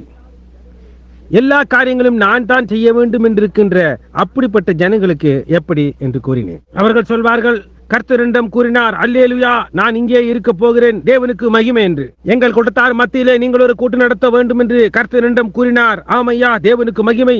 தேவன் அதை என்னிடம் சொன்னார். நீர் அதை செய்யவில்லை என்றால் சகோதரன் பிரண்ணாம், நிச்சயமாகவே நீர் பின்வாங்கி போனீர் என்று சொல்வார்கள். நான் அங்கே உள்ளே இருந்து கொண்டு அதை ஆராய்கிறேன். பாருங்கள், அதுதான் காரியம். அதன் காரணமாக அநேக நல்ல ஜனங்கள் உள்ளே வர இயலாமல் போகிறது. இது எப்படி இருக்கிறது என்றால், ஒரு மனிதன் இருக்கின்ற பண்ணை ஒன்றில் வேட்டையாட போகிறான் என்று வைத்துக் கொள்வோம். அந்த குடியானவன், உள்ளே வாரும், நீங்கள் வேட்டையாடலாம் என்று கூறுகிறான். நீங்கள் பண்ணைக்குள்ளாக போய் அங்கே ஒரு முயலை சுடுகின்றீர்கள். அது மாட்டுக்கு கீழாக ஓடுகிறது. நீங்கள் அவனுடைய மாட்டையே சுட்டு விடுகிறீர்கள். அங்கே அவன் வேலி கட்டி வைத்திருக்கிறான். நீங்கள் கம்பத்தின் மேல் ஏறி ஒழுங்கான முறையிலே அந்த வேலியை தாண்டி போவதற்கு பதிலாக வேலியின் மேலே ஏறி வேலியை உடைத்து போட்டு தாண்டி ஓடுகிறீர்கள். புரிகின்றதா? அந்த சந்தர்ப்பத்தில் அவன் அதற்கு காவல் போடுவேன் என்கிறான். அதற்காக வேண்டி அவன் பேரில் ஒரு குற்றத்தை நான் சுமத்த மாட்டேன். அதனால் அவன் என்ன செய்கிறான்? ஒழுங்கான வேட்டைக்காரனையும் உள்ளே வராதபடி செய்கிறான். அது எப்பொழுதும் அந்த விதமாய் தான் இருக்கிறது. நல்லவைகள் முதன்மையான ஸ்தானத்தை பெறாதபடிக்கு பொல்லாதவைகள் அவைகளை கெடுத்து போடுகிறது. எப்பொழுதும் அப்படித்தான். ஆனால் அந்த ஜனங்களோ ஆயிரக்கணக்கானவர்கள், உண்மையாகவே தேவை உள்ளவர்களும் அருமையான ஜனங்களும் நேசிக்கிற ஜனங்களும் தேவ கிருபையால் நிறைந்தவர்களுமாய் இருக்கிறார்கள். இப்படிப்பட்டவர்களை நாம் உடையவர்களாய் இருக்கிறோம். இந்த ஜனங்கள் எப்படியாய் அந்த விதமாய் வர முடியும்? நமக்கு அந்த இடம் வேண்டாம் அப்பா, நமக்கு அது வேண்டாம், வேண்டவே வேண்டாம். பில்லி சொன்னான், அப்பா சீக்கிரமாய் ஓடி வாருங்கள். மரித்துக் கொண்டிருக்கின்ற சில ஜனங்களோடு கூட திருமதி வார்ட்ராப் இங்கே வந்திருக்கிறாள். உடனடியாக அவர்களை வந்து பார்க்க வேண்டும் என்று சொன்னான். நான் உடனடியாக நேராக அங்கே வந்தேன். அவ்விதமாய் அங்கு திரும்பி வந்தபோது அவர்கள் அங்கே யாரும் இல்லை. ஆனால் ஒரு மனிதன் மாத்திரம் அங்கே வெளியே கட்டிடத்திற்கு பக்கத்தில் ஒரு தலையணையின் பக்கமாக ஒவ்வொரு நாளும் படுத்து கிடந்தான். நீர் அவனுக்காக ஜெபிக்க வேண்டும் என்று அவன் விரும்பினான் என்று கூறினார்கள். நான் சரி சரி என்றேன். நான் அவனை உள்ளே கொண்டு வருகிறேன் என்றான். நான் உள்ளே வந்தேன். அங்கு ஒரு கேடிலாக் அல்லது ஏதோ ஒரு விதமான ஒரு பெரிய கார் அங்கே நின்று கொண்டிருந்தது என்று நினைக்கிறேன். நான் உள்ளே கார் ஓட்டி வந்தேன். அந்த மனிதன், எப்படி இருக்கிறீர்கள் என்றான். அவருக்கு என்னை தெரியாது. நான் உள்ளே நடந்து போனேன். பாவம், அந்த சகோதரி திருமதி வார்ட்ராப் உள்ளே வந்தார்கள். அவளை பற்றின காரியம் உங்களுக்கு தெரியும் அல்லவா? பாருங்கள், அவள் புற்றுநோயால் பாதிக்கப்பட்டு ஜெப வரிசையில் அவள் என்னிடம் வருவதற்கு 1 மணி நேரத்திற்கு முன்னதாகவே ஜெப வரிசையிலேயே மரித்து போனாள். அவளுடைய வைத்தியர் வந்து அதை காட்டினார். அது சம்பவித்து ஏறக்குறைய 18 ஆண்டுகளாகின்றது. இருதயத்தில் புற்றுநோய் இருந்தது. அவள் இன்றைக்கும் ஜீவித்துக் கொண்டிருக்கிறாள். அவள் இப்பொழுது அர்கன்சாஸில் வசிக்கிறாள். அப்பொழுது அவள் பீனிக்ஸில் இருந்தாள். அவள் சொன்னாள், சகோதரன் பில்லி, இந்த விதமாய் உள்ளே வருவதை நான் வெறுக்கிறேன். ஆனால் எனக்கு தங்குவதற்கு வேறு இடமில்லை. அவள் அதை வெறுத்தாள். சகோதரன் வில்லி, இந்த ஜனங்கள் சொன்னார்கள் இந்த ஸ்திரீ மரிக்கப் போகிறாள் என்று. சகோதரன் வில்லி, நான் என் கையில் ஒரு சிறு காணிக்கையுடன் வர வேண்டும் என்று விரும்பினேன். ஆனால் என்னால் அதை செய்ய முடியவில்லை. ஆனால் நான் கொஞ்சம் பிளாக்பெர்ரி ஜெல்லி செய்து கொண்டு வந்திருக்கிறேன் என்றான். நான் அங்கே மேலே போய் அந்த சிறிய கண்ணாடி குப்பிகளில் வார்க்கப்பட்டிருந்த அந்த ஜெல்லிகளையும் அவள் உட்கார்ந்து இருக்கிறதையும் பார்த்தேன். அது புசிப்பதற்கு மிகவும் புனிதமாக காணப்பட்டது. பார்த்தீர்களா, அந்த வயதான ஸ்திரீ சுமார் 70 வயது இருக்கும். நான் சொன்னேன், சகோதரி ஹேட்டி, என்னால் வேண்டாம் என்று கூற முடியவில்லை. 3 காசுகளை காணிக்கை பெட்டியிலே போட்ட அந்த விதவையை அவள் அதை செய்யும்படியாக இயேசு அவளை விட்டு விட்டார். புரிகின்றதா இல்லையா? தேவன் அதற்கான பலனை அவளுக்கு அளிப்பார். ஆம், எனவே கர்த்தர் அந்த ஸ்திரீயை சொஸ்தப்படுத்தினார். அவளுக்கு இருந்த யாவற்றையும் சொஸ்தப்படுத்தினார். அவளுடைய போதகருடைய சிந்தையில் என்ன இருந்தது என்பதையும் அவள் என்ன செய்ய வேண்டும் என்றும் கூறினார். இன்னொரு காரியம், அவர்கள் ஆர்ப்பத்து கொண்டு எல்லாரும் வெளியேறினார்கள். அப்பொழுது பில்லி உள்ளே ஓடி வந்து, அந்த ஆள் போய்விட்டான் என்றான். வெளியே அங்கே காரில் இருந்த அந்த மனிதன் யார் என்று கேட்டேன். அதற்கு அவன், ஓரேகனில் இருந்து ஒரு மனிதன் வந்திருந்தான். அவன் ஏதோ ஒரு விதமான சொப்பனம் கண்டதாக சொன்னான். நான் சொன்னேன், பாருங்கள், சுமார் 300 பேர்கள் வரிசையில் காத்துக் கொண்டிருக்கிறார்கள். உடனே கவனிக்கப்படும் என்று தவறான நம்பிக்கையை நான் கொடுக்க மாட்டேன். சொப்பனத்தை எழுதி கொடுத்து விடுங்கள். என்னிடம் ஏற்கனவே ஒரு குவியல் சொப்பனம் இருக்கிறது. எவ்வளவு உயரத்துக்கு இருக்கிறது, அதனோடு இதையும் வைக்கிறேன் என்று அவரிடம் சொன்னேன் என்று கூறினான். நான் சொன்னேன், அவரை உள்ளே அழைத்து கொண்டு வா, 5 நிமிடங்கள் அவருக்கு கொடு என்றேன். அந்த மனிதன் உள்ளே நடந்து வந்ததும் 5 நிமிடங்களா? நான் சங்கை வார்க்கர் ஒரேகானிலிருந்து வருகிறேன் என்றான். அதுதான் அவர் பெயர் என்று நினைக்கிறேன். அவர் வேறு ஏதோ ஸ்தாபனத்தை சேர்ந்தவர், என்னவென்று எனக்கு தெரியாது, பிரெஸ்பிட்டேரியனோ என்னவோ. அவர் சொன்னார், 20 வருடங்களுக்கு முன்னர் நான் உங்களை சந்தித்தேன். நான் கிராண்ட் ஸ்பாஸ் நிமிடத்திற்கு வந்தேன், அங்கே நீர் இருந்தீர் என்றான். அல்லது கிராண்ட் ஸ்பாஸ் அல்ல, ஆனால் அந்த பெயர் எனக்கு மறந்து போயிற்று. மீண்டும் அவர் அந்த தேசம் முழுவதுமாய் பத்திரிகைகளின் தலையங்கங்களில் ஒவ்வொரு நாள் காலையிலும் வந்தது. எல்லாரும் அதை அறிந்திருந்தனர். நீர் இருந்த அந்த கட்டிடத்தை கூட பார்க்க என்னால் வர முடியவில்லை, ஆனால் நீர் மேலே போவதை நான் பார்த்தேன். நான் ஒரு நாள் வீதியில் நடந்து போய்கொண்டிருந்த போது 4 அல்லது 5 பேர்கள் உம்மை சுற்றி இருந்தனர். நான் உம்முடைய கரத்தை குலுக்கினேன். நான் தான் சகோதரன் வாக்கர் என்று உம்மிடம் சொன்னேன். நீர் யார் என்று என்னிடம் சொன்னீர். நாம் ஒரு சில வார்த்தைகளை பரிமாறினோம். பின்னர் உம்மோடு கூட இருந்த அந்த 3 அல்லது 4 மனிதர்கள் உம்மை தள்ளி கொண்டு சென்றார்கள். நான் உம்மிடத்தில் குற்றம் பிடிக்கிறவனும் அல்ல, நான் உம்மை ஆதரிப்பவனும் அல்ல. என்னால் அதை புரிந்து கொள்ள முடியவில்லை என்றான். அவர் தொடர்ந்து, அது அந்த விதமாய் சில வருடங்கள் சென்றது. அதன் பின்னர் சுமார் 30 வருடங்களுக்கு முன்னர் ஒரு மனிதன் வந்து, இந்த சில ஒளிநாடாக்களை கேளுங்கள் என்று என்னிடம் கூறினார். அந்த மனிதன் அந்த ஒளிநாடாக்களை போட்டு காட்டினான். அவன் அப்படி அதை போட்டபோது அதில் அந்த மனிதன் பேசுகிறதை கேட்டேன்.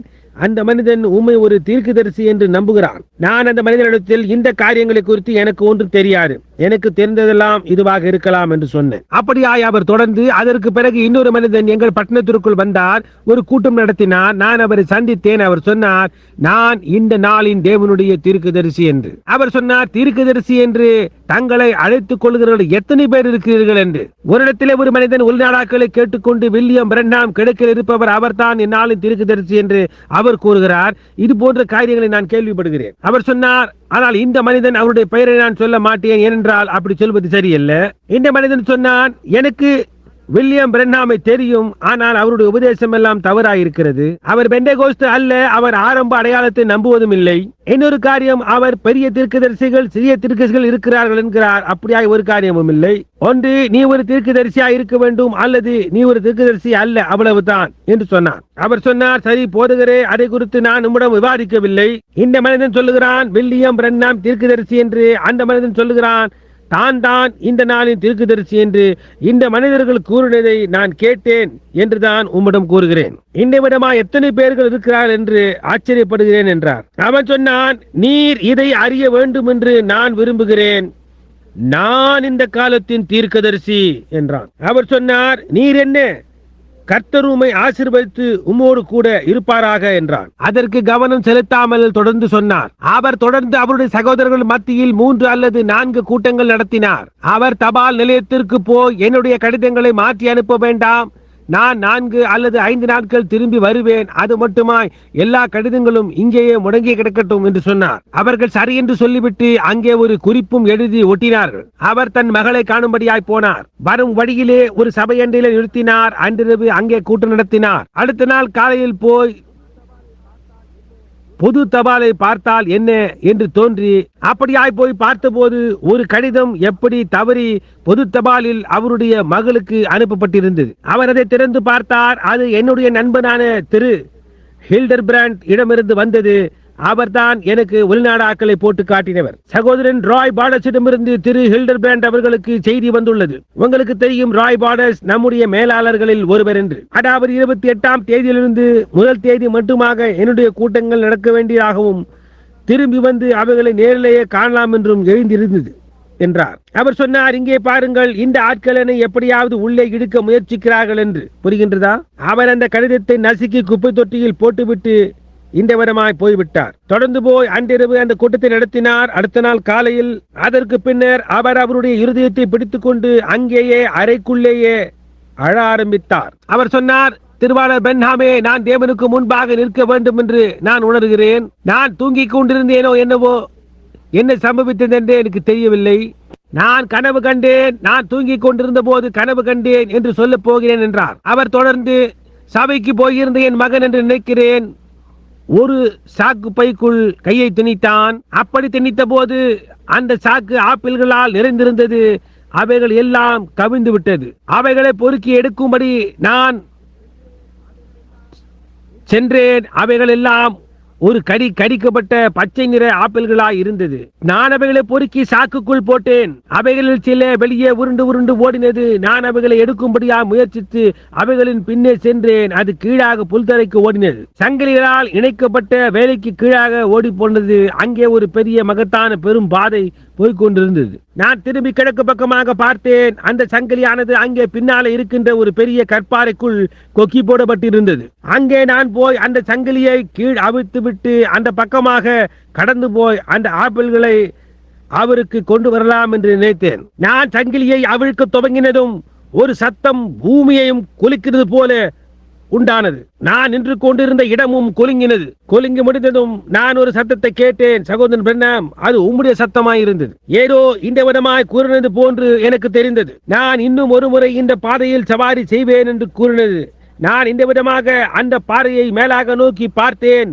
தொடர்ந்து பார்த்து கொண்டே இருந்த போது மேகங்களையும் கடந்து போய்கொண்டிருந்தது. அங்கே மேலே உயரே கிழக்கையும் மேற்கையும் தொட்டு கொண்டிருக்கும் ஒரு பாறையின் மேல் இந்த விதமாக ஒரு கூர்நுனி கோபுரம் போன்றது உச்சியிலே நின்று கொண்டிருக்கிறதை கண்டேன்.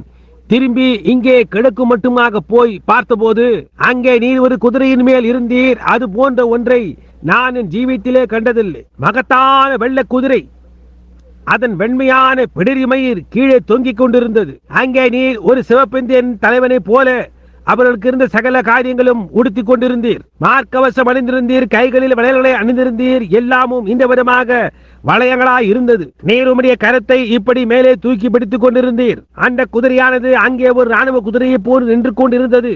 இந்த விதமாய் துள்ளி கம்பீரமாய் நடந்து கொண்டிருந்தது. நான் அதை அசையாமல் நின்று பார்த்து கொண்டிருந்தேன். நீர் கடிவாளத்தின் லகானை இழுத்தீர், அவ்வளவுதான்.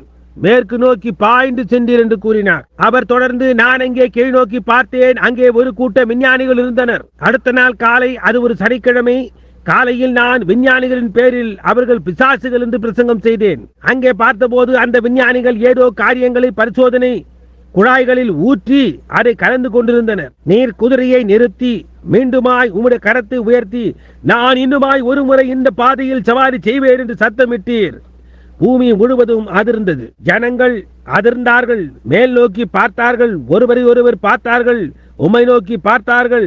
அவர்கள் தங்களை குலுக்கிவிட்டு அவர்களுடைய விஞ்ஞான ஆராய்ச்சியில் தொடர்ந்து சென்றார்கள். நீரோ தொடர்ந்து மேற்கு நோக்கி போய்கொண்டே இருந்தீர் என்று கூறினார்.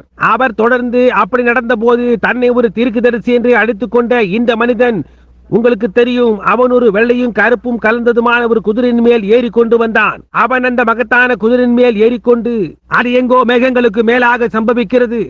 அந்த வீடியோ முடிந்து தீரவில்லை. இந்த அளவு அகலமாய் இருந்தது. உம்முடைய ஆடைகளின் மேல் அணிந்திருந்த சிறகுகள் முதலான காரியங்கள் காற்றில் பறந்தன. குதிரையின் பிடரியும் வாளும் கூட அந்த காற்றில் பறந்தது. ஆனால் அந்த மகத்தான பெரிய வெள்ளை குதிரை நேராக தன் பாதையில் நடந்து கொண்டிருந்தது. அப்பொழுது இந்த மனிதன் கனடாவில் இருந்து வந்தவன் உங்களுக்கு பின்னாக ஓடி வந்து அவன் கனடாவில் ஜீவித்துக் கொண்டிருக்கிறான். அவன் திரும்பி வந்து அவனுடைய சிறிய குதிரையை எடுத்துக்கொண்டு திரும்பி வாரும் என்று சொல்லிக் கொண்டு உம்முடைய குதிரையை முட்டி கீழே தள்ள முயன்று கொண்டிருந்தார். அவன் அப்படி திரும்பி அவனுடைய இடுப்பு உம்முடைய குதிரையின் மேல் இடிக்கும்படியாய் பிரயாசித்தான். ஆனால் அது அந்த மகத்தான குதிரையை ஒன்றுமே செய்ய முடியவில்லை. அது தொடர்ந்து நடந்து போய்கொண்டே இருந்தது என்று கூறினார். அவர் தொடர்ந்து பின்னர் திடீரென்று நீர் அப்படியே திரும்பி அது நீர் மூன்றாவது முறையாக பேசினதாகும்.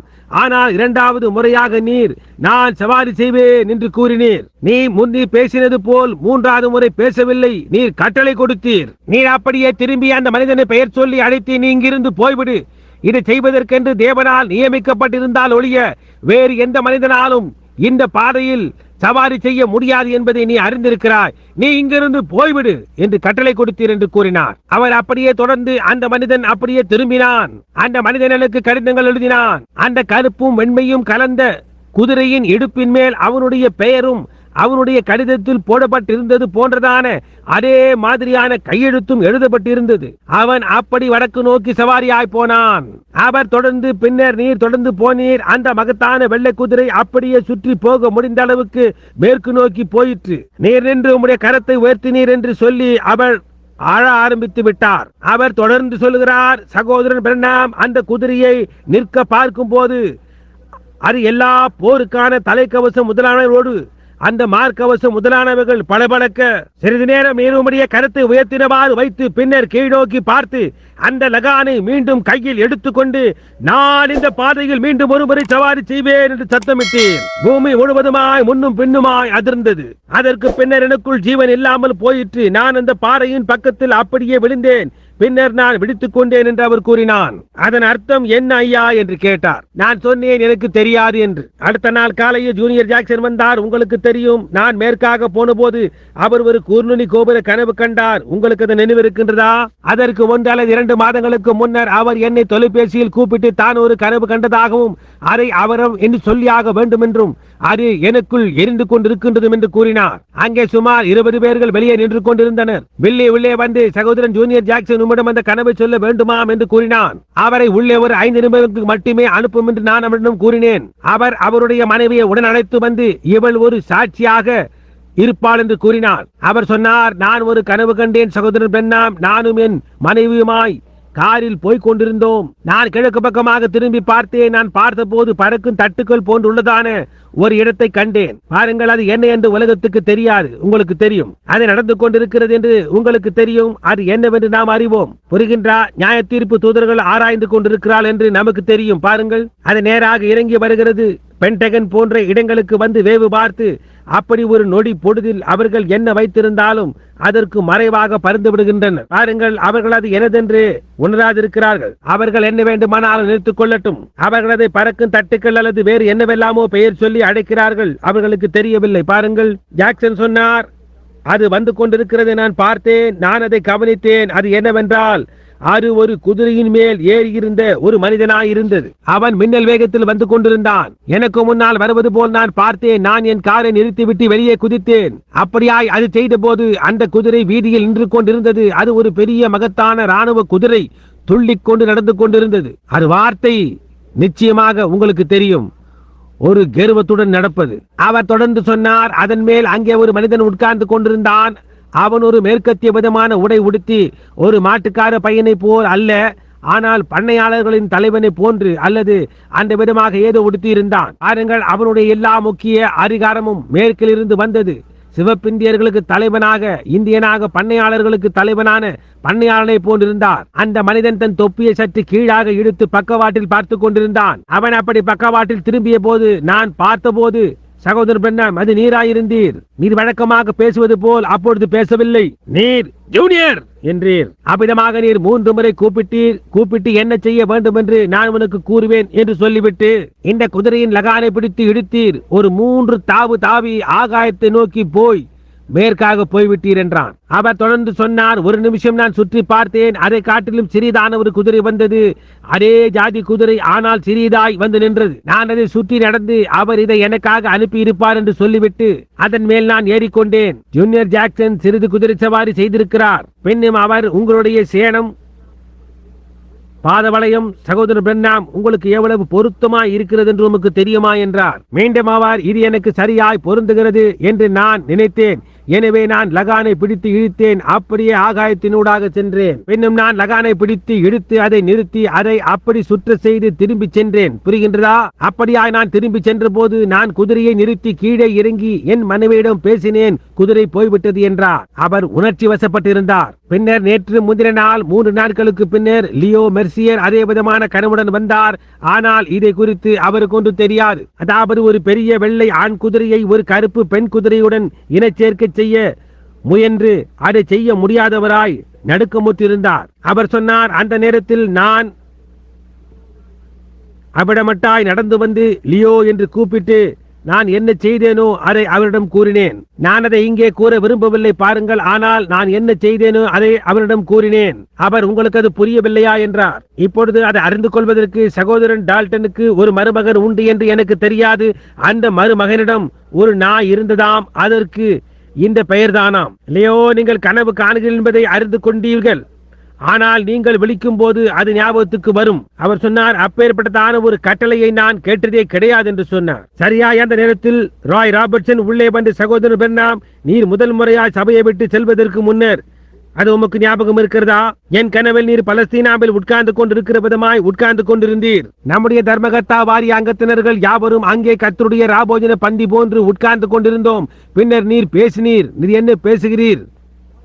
அவருக்கு தெரியவில்லை. அப்பொழுது ஒரு வெள்ளை மேகம் வந்து உம்மை கொண்டு போயிற்று என்றார். எத்தனை பேருக்கு சகோதரன் ராயுடைய கனவு ஞாபகம் இருக்கிறது? அவர் தொடர்ந்து, வெள்ளை மேகம் உம்மை கொண்டு போனது, பின்னர் நீர் போய்விட்டீர். நான் வீதியினூடாக அழுந்து கொண்டும் சத்தமிட்டு கொண்டும் நடந்து போகிறேன். நான் இங்கே இது மட்டுமா இருப்பது போன்ற அந்த ஊனமுற்ற கருத்துடன் வந்தபோது இதை வாசித்துக் கொண்டிருந்தார். நான் அங்கே வருவதை கண்டபோது அவர் அந்த கையில் இருந்த கருவியை கீழே போட்டுவிட்டு அழத் துவங்கினார். நான் அவரை பார்க்கவே இல்லை. எனவே அந்த கனவை என்னிடம் சொல்லுகிறார். அவர் மண்ணை பண்படுத்திக் கொண்டிருந்தார். அவர் சொன்னார், நீர் போய்விட்டீர். நான் வீதியெல்லாம் நடந்து போய் எல்லா இடங்களிலும் ஊமை கண்டுபிடிக்க பிரயாசிக்கிறேன். ஊமை எங்கேயும் காண முடியவில்லை. ஓ சகோதரன் பெர்னாம், போகாதீர் என்று சத்தமிடுகிறேன். ஒரு வெள்ளை மேகம் வந்து உம்மை எங்களிடத்திலிருந்து மேற்காக கொண்டு போய் விட்டது என்று சொல்லுகிறேன். அது அந்த கூர்நுனி கோபுரம் அல்லது மற்ற காரியங்களுக்கு முன்பு. புரிகின்றதா? உம்மை மேற்கு நோக்கி தூக்கி கொண்டு போய்விட்டது என்று சத்தமிட்டுக் கொண்டு வீதிகளில் நடந்து போகிறேன். அவர் சொன்னார், கொஞ்சம் கழித்து நான் போய் ஒரு பந்தி மேஜையில் உட்கார்ந்தேன். நான் எதேச்சையாக நிமிர்ந்து மேஜையின் தலைபாகத்தை பார்த்தேன். உம்மில் என்னால் இவ்வளவுதான் பார்க்க முடிந்தது. பனி வெண்மையாயிருந்தீர். நீர் அங்கே நின்று கொண்டிருந்தீர். நீர் அதிகாரத்தோட பேசினீர். அதை குறித்து யூகம் ஒன்றுமில்லை. நீர் என்ன சொல்லுகிறீர் என்பதை எல்லாரும் புரிந்து கொண்டனர். ஓ என் சகோதரனே, சகோதரியே, இப்பொழுது நீங்கள் ஒவ்வொருவரும் அதன் அர்த்தம் என்னவென்று எனக்கு தெரியும் என்பதை நீங்கள் அறிந்திருக்கிறீர்கள். புரிகின்றதா? கவனமாயிருங்கள். கிறிஸ்துவுக்கு நெருக்கமாயிருங்கள். ஒரு சுவிசேஷ ஊழியன் என்ற முறையில் இதை குறித்து நான் உங்களுக்கு எச்சரிக்கிறேன். மூடத்தனமான எதையும் ஏற்றுக்கொள்ளாதீர்கள். நீங்கள் எந்த ஒரு காரியத்தையும் யூகிக்காதீர்கள். நீங்கள் சரியாக கிறிஸ்துவுக்குள் இருக்கிறீர்கள் என்று உங்கள் உள்ளில் இருக்கின்ற அந்த உள்ளானவன் வார்த்தையுடன் நங்கூரம் பாய்ச்சப்பட்டு அங்கேயே தரித்து இருங்கள். காரணம் என்னவென்றால் அந்த ஒரு காரியம் மட்டும்தான் உங்களை வஞ்சனையில் இருந்து காக்கப் போகிறது. ஏனென்றால் இதுவரை ஜீவித்ததிலேயே மிகவும் வஞ்சகமான ஒரு காலத்தில் நாம் இப்பொழுது ஜீவித்துக் கொண்டிருக்கிறோம். கூடுமானால் தெரிந்து கொள்ளப்பட்டவர்களை வஞ்சிப்பார்கள். அவர்கள் அபிஷேகம் பெற்றவர்களாய் இருக்கிறபடியினால் மீதி உள்ளவர்களை மற்றவர்களை போன்று எந்த காரியத்தையும் அவர்கள் செய்யக்கூடியவர்களாய் இருக்கிறார்கள். உங்கள் ஜீவியங்களை சுத்தம் பண்ணுங்கள். உங்கள் கடன்களை கொடுத்து தீருங்கள். ஒருவருக்கும் கடன்படாதிருங்கள் என்று இயேசு சொன்னார். நான் என்ன சொல்லுகிறேன் என்றால், உங்களுக்கு கொடுக்கொலி முதலான காரியங்கள் எல்லாம் இருக்க வேண்டியதுதான். உங்களுடைய எல்லா காரியங்களையும் உங்களுடைய கைக்கு விலக்கி வையுங்கள். எல்லா காரியங்களையும் சரிப்படுத்துங்கள். ஆயத்தப்படுத்துங்கள். ஆயத்தமாகுங்கள். ஞாபகம் இருக்கட்டும், ஏதோ காரியம் சம்பவிக்க இருக்கிறது என்று கர்த்தருடைய நாமத்திலே கூறுகிறேன். நான் இந்த வாரத்தில் மலைகளுக்கு போகிறேன். அணில் வேட்டை ஆடுவதற்காக அல்ல. அணில் வேட்டை நிச்சயமாக எனக்கு பிரியம்தான். ஆனால் இந்த ஒரு நோக்கத்துக்காகவே நான் போகிறேன். அதாவது, ஓ தேவனே, எந்த வழியாய் போவதென்று எனக்கு தெரியவில்லை. இதை நழுவவிடவும் விருப்பமில்லை, எனக்கு உதவி செய்யும் என்று சொல்லவே நான் போகிறேன். நீங்கள் எனக்காக ஜெபியுங்கள். நீங்கள் அதை செய்வீர்களா? நான் உங்களுக்காக ஜெபித்துக் கொண்டிருப்பேன். தேவனுடைய இரக்கங்களினால் உங்கள் ஒவ்வொருவரையும் நான் சந்திப்பேன் என்று நம்புகிறேன். நாம் இதை காட்டிலும் ஒரு மேலான தேசத்தில் சந்திக்கிறோம். நாம் எதற்காக இங்கு வருகிறோம்? நாம் என்ன செய்கிறோம்? ஒரு விளையாட்டை விளையாடி கொண்டிருக்கவா நாம் இங்கே வருகிறோம்? ஒரு விடுதியில் சந்திப்பது போன்றா நாம் இங்கே வருகிறோம்? அது என்னவென்றால், அந்த சபையானது பரிபூர்ணப்படுமட்டாய் கிறிஸ்துவினால் வர முடியாது. அவர் நம் நிமித்தமாய் காத்துக் கொண்டிருக்கிறார். நாம் முடிவுக்கு வந்து விட்டோம் என்று நான் நம்புகிறேன். கலிபோர்னியாவை நோக்கி பாருங்கள், கலவரங்களை பாருங்கள். இன கலவரத்தில் 19 பேர் கொல்லப்பட்டனர். பாருங்கள், அந்த மார்ட்டின் லூத்தர் கிங் ஜனங்களை படுகொலைக்கு வழிநடத்துவான் என்று முன்னதாகவே நான் உங்களுக்கு சொல்லவில்லையா? எத்தனை பேர்களுக்கு அது ஞாபகம் இருக்கிறது? அது அந்த கருத்த நிற ஜனங்கள் அல்ல, அவர்களை தூண்டி விடுகின்ற தலைவர்களே அதற்கு காரணம். அது ஒன்றும் ஒருமைப்பாடும் அல்ல, பாகுபாடும் அல்ல. அதை அவர்கள் எப்படி வேண்டுமானாலும் வளைக்கட்டும். அது பிசாசாய் இருக்கிறது. அது உண்மை. அது வெள்ளையர் கருப்பர் இவர்களுக்கு மட்டுமல்ல, அது அவர்கள் எல்லாருக்குமாக சேர்ந்தது. அது பிசாசு. மனிதனுடைய மனோசக்தி, விவாதிக்கும் தன்மை எல்லாம் நிலை குறைந்து விட்டது. எந்தவித நம்பிக்கையும் இல்லை. நம்பிக்கைக்கு அப்பாற்பட்டதாய்விட்டது. அந்த முழு காரியமும் நாற்றமுள்ள ரணமாயிருக்கிறது. மனிதனின் மனோசக்தி அவர்களால் தீர்மானங்கள் எடுக்க முடியவில்லை. நான் ஒரு அரசியல்வாதி அல்ல, நான் ஒரு டெமோக்ராட்டும் அல்ல, நான் ஒரு ரிபப்ளிக்கனும் அல்ல. அவர்கள் அசுசியானவர்கள். நான் ஒரு ராஜ்யத்துக்காக இருக்கிறேன். அந்த ராஜ்யம் இயேசு கிறிஸ்துவினுடையதாக இருக்கிறது. அவ்வளவுதான். இப்பொழுது நமக்கு இருக்கின்றதான கை பாவங்களை போன்ற அரசியல்வாதிகள் இப்பொழுது நமக்கு இருக்கின்ற டெக்சாஸ் குழுவினரை போன்று நமக்கு எப்பொழுதாவது இருந்திருக்கிறார்களா? ஏன் ஜனங்கள் விரும்புகின்றதை என்று கூறுகிறார்கள். அவர்களுக்கு கம்யூனிசம் வேண்டும் என்றால் நாங்கள் அவர்களுக்கு கம்யூனிசத்தை கொடுப்போம். அவர்களுக்கு ஒருமைப்பாடு வேண்டும் என்றால் நாங்கள் அவர்களுக்கு ஒருமைப்பாட்டை கொடுப்போம். பாகுபாடு வேண்டுமா? எது வேண்டுமானாலும் தருகிறோம். மனிதன் எங்கே இருக்கிறான்? ஓ தேவனே, அது பிரசங்க பீடத்தை போன்றிருக்கிறது. மனிதனா இருந்த மனிதன், கொள்கைக்காக நிற்கும் மனிதன் எங்கே? கொள்கைக்கு நிற்கின்ற ஸ்திரீ எங்கே? கொள்கைக்காக நிற்கின்ற சபை எங்கே? ஒரு வளவளவென்றும் விட்டு கொடுக்கும், ஒத்து போகும் ஆவிக்கு செலவழிக்க எனக்கு ஒரு காசு பெருமான நேரம் கூட கிடையாது. ஒரு ஸ்திரீயா இருந்தால் அவள் பண்புள்ள ஒருத்தியாக இருக்கட்டும். ஒரு மனிதன் ஒரு மனிதனாக இருந்தால் அவன் ஒரு பண்புள்ள மனிதனாக இருக்கட்டும். அவன் ஒரு ஜனாதிபதியாக இருந்தால் நம்முடைய ஜான் குயிக்லி ஆடம்ஸ் எங்கே? கொள்கையின் மனிதனான நம்முடைய ஆபிரகாம் லிங்கன் எங்கே? எனக்கு சுதந்திரம் கொடு அல்லது எனக்கு மரணத்தை கொடு என்று சொன்ன நம்முடைய பேட்ரிக் ஹென்றி எங்கே? சரியானது எதுவோ அதற்காக நிற்கக்கூடிய ஒரு மனிதன் எங்கே? பயம் இல்லாமல் பேசக்கூடிய மனிதன் எங்கே? முழு உலகமே அவனுக்கு எதிராக இருந்தாலும் அதை பொருட்படுத்தாமல் சரியான சார்பில் பேசி அதற்காக உறுதியாய் நின்று அதற்காக மறிக்கவும் தயாராக இருக்கும் மனிதன் எங்கே? நம்முடைய ஆர்னால்ட் வான் விங்கிட்ரேட் இன்றைக்கு எங்கே? நேர்மையுள்ள மனிதன் எங்கே? ஆவியுடன் இருக்கும் மனிதன் எங்கே? அவர்கள் அவ்வளவு வளவளவென்றும் அவர்கள் எங்கே நிற்கிறார்கள் என்று கூட அறியாத நிலையில் அவர்கள் இருக்கிறார்கள். ஒரு மனிதனின் கொள்கையோடு ஒரு ஊழியக்காரனாக இயேசு கிறிஸ்துவின் வார்த்தைக்காக நிற்கின்ற ஒரு மனிதனாக இருக்கும்படி செய்யும் தேவனே. வானமும் பூமியும் ஒளிந்து போம், ஆனால் நான் ஒருபோதும் தவறுவதில்லை. இந்த கல்லின் மேல் நான் என் சபையை கட்டுவேன், பாதாளத்தின் வாசல்கள் அதை மேற்கொள்வதில்லை. நாம் எழுந்து நிற்போம். நீங்கள் ஒருவரோடொருவர் கை கோர்த்துக் கொள்ளுங்கள். இப்பொழுது நாம் தலைகளை வணங்கினவாறு நிற்க சகோதரர் நெவில் ஜெபம் செய்து கூட்டத்தை முடிப்பார். இன்றிரவு திரும்பி வாருங்கள். இங்கே ஜெப கூடாரத்தில் இன்றிரவு நாங்கள் ஒரு மகத்தான ஆராதனை எதிர்பார்க்கிறோம். தேவன் உங்களை ஆசீர்வதிப்பாராக. எனக்காக ஜெபியுங்கள், நான் உங்களுக்காக ஜெபிப்பேன். நண்பர்களே, என்னை ஒரு மூடபக்தி வைராக்கியம் உள்ளவன் என்று கருதாதீர்கள். நான் எதையோ உங்கள் மேல் சுமத்துகிறேன் என்று நினையாதேயுங்கள். நான் உங்களை நேசிக்கிறேன். எனக்கு ஒரு கொள்கை இருக்கிறது, அது வேதமே. அதிலிருந்து ஒரு வார்த்தையும் கூட எடுக்கப்படக்கூடாது, அதனோடு ஒரு வார்த்தையும் கூட்டப்படக்கூடாது. அது எழுதப்பட்டிருக்கிற விதமாகவே நான் அதை விசுவாசிக்கிறேன். நம்முடைய பற்றுள்ள போதகர் ஜெபம் செய்து சபையோரை அனுப்பும்படியாக நாம் நம்முடைய தலைகளை இப்பொழுது வணங்குவோமாக. சகோதரன் நெவில், தேவன் உம்மை ஆசீர்வதிப்பாராக.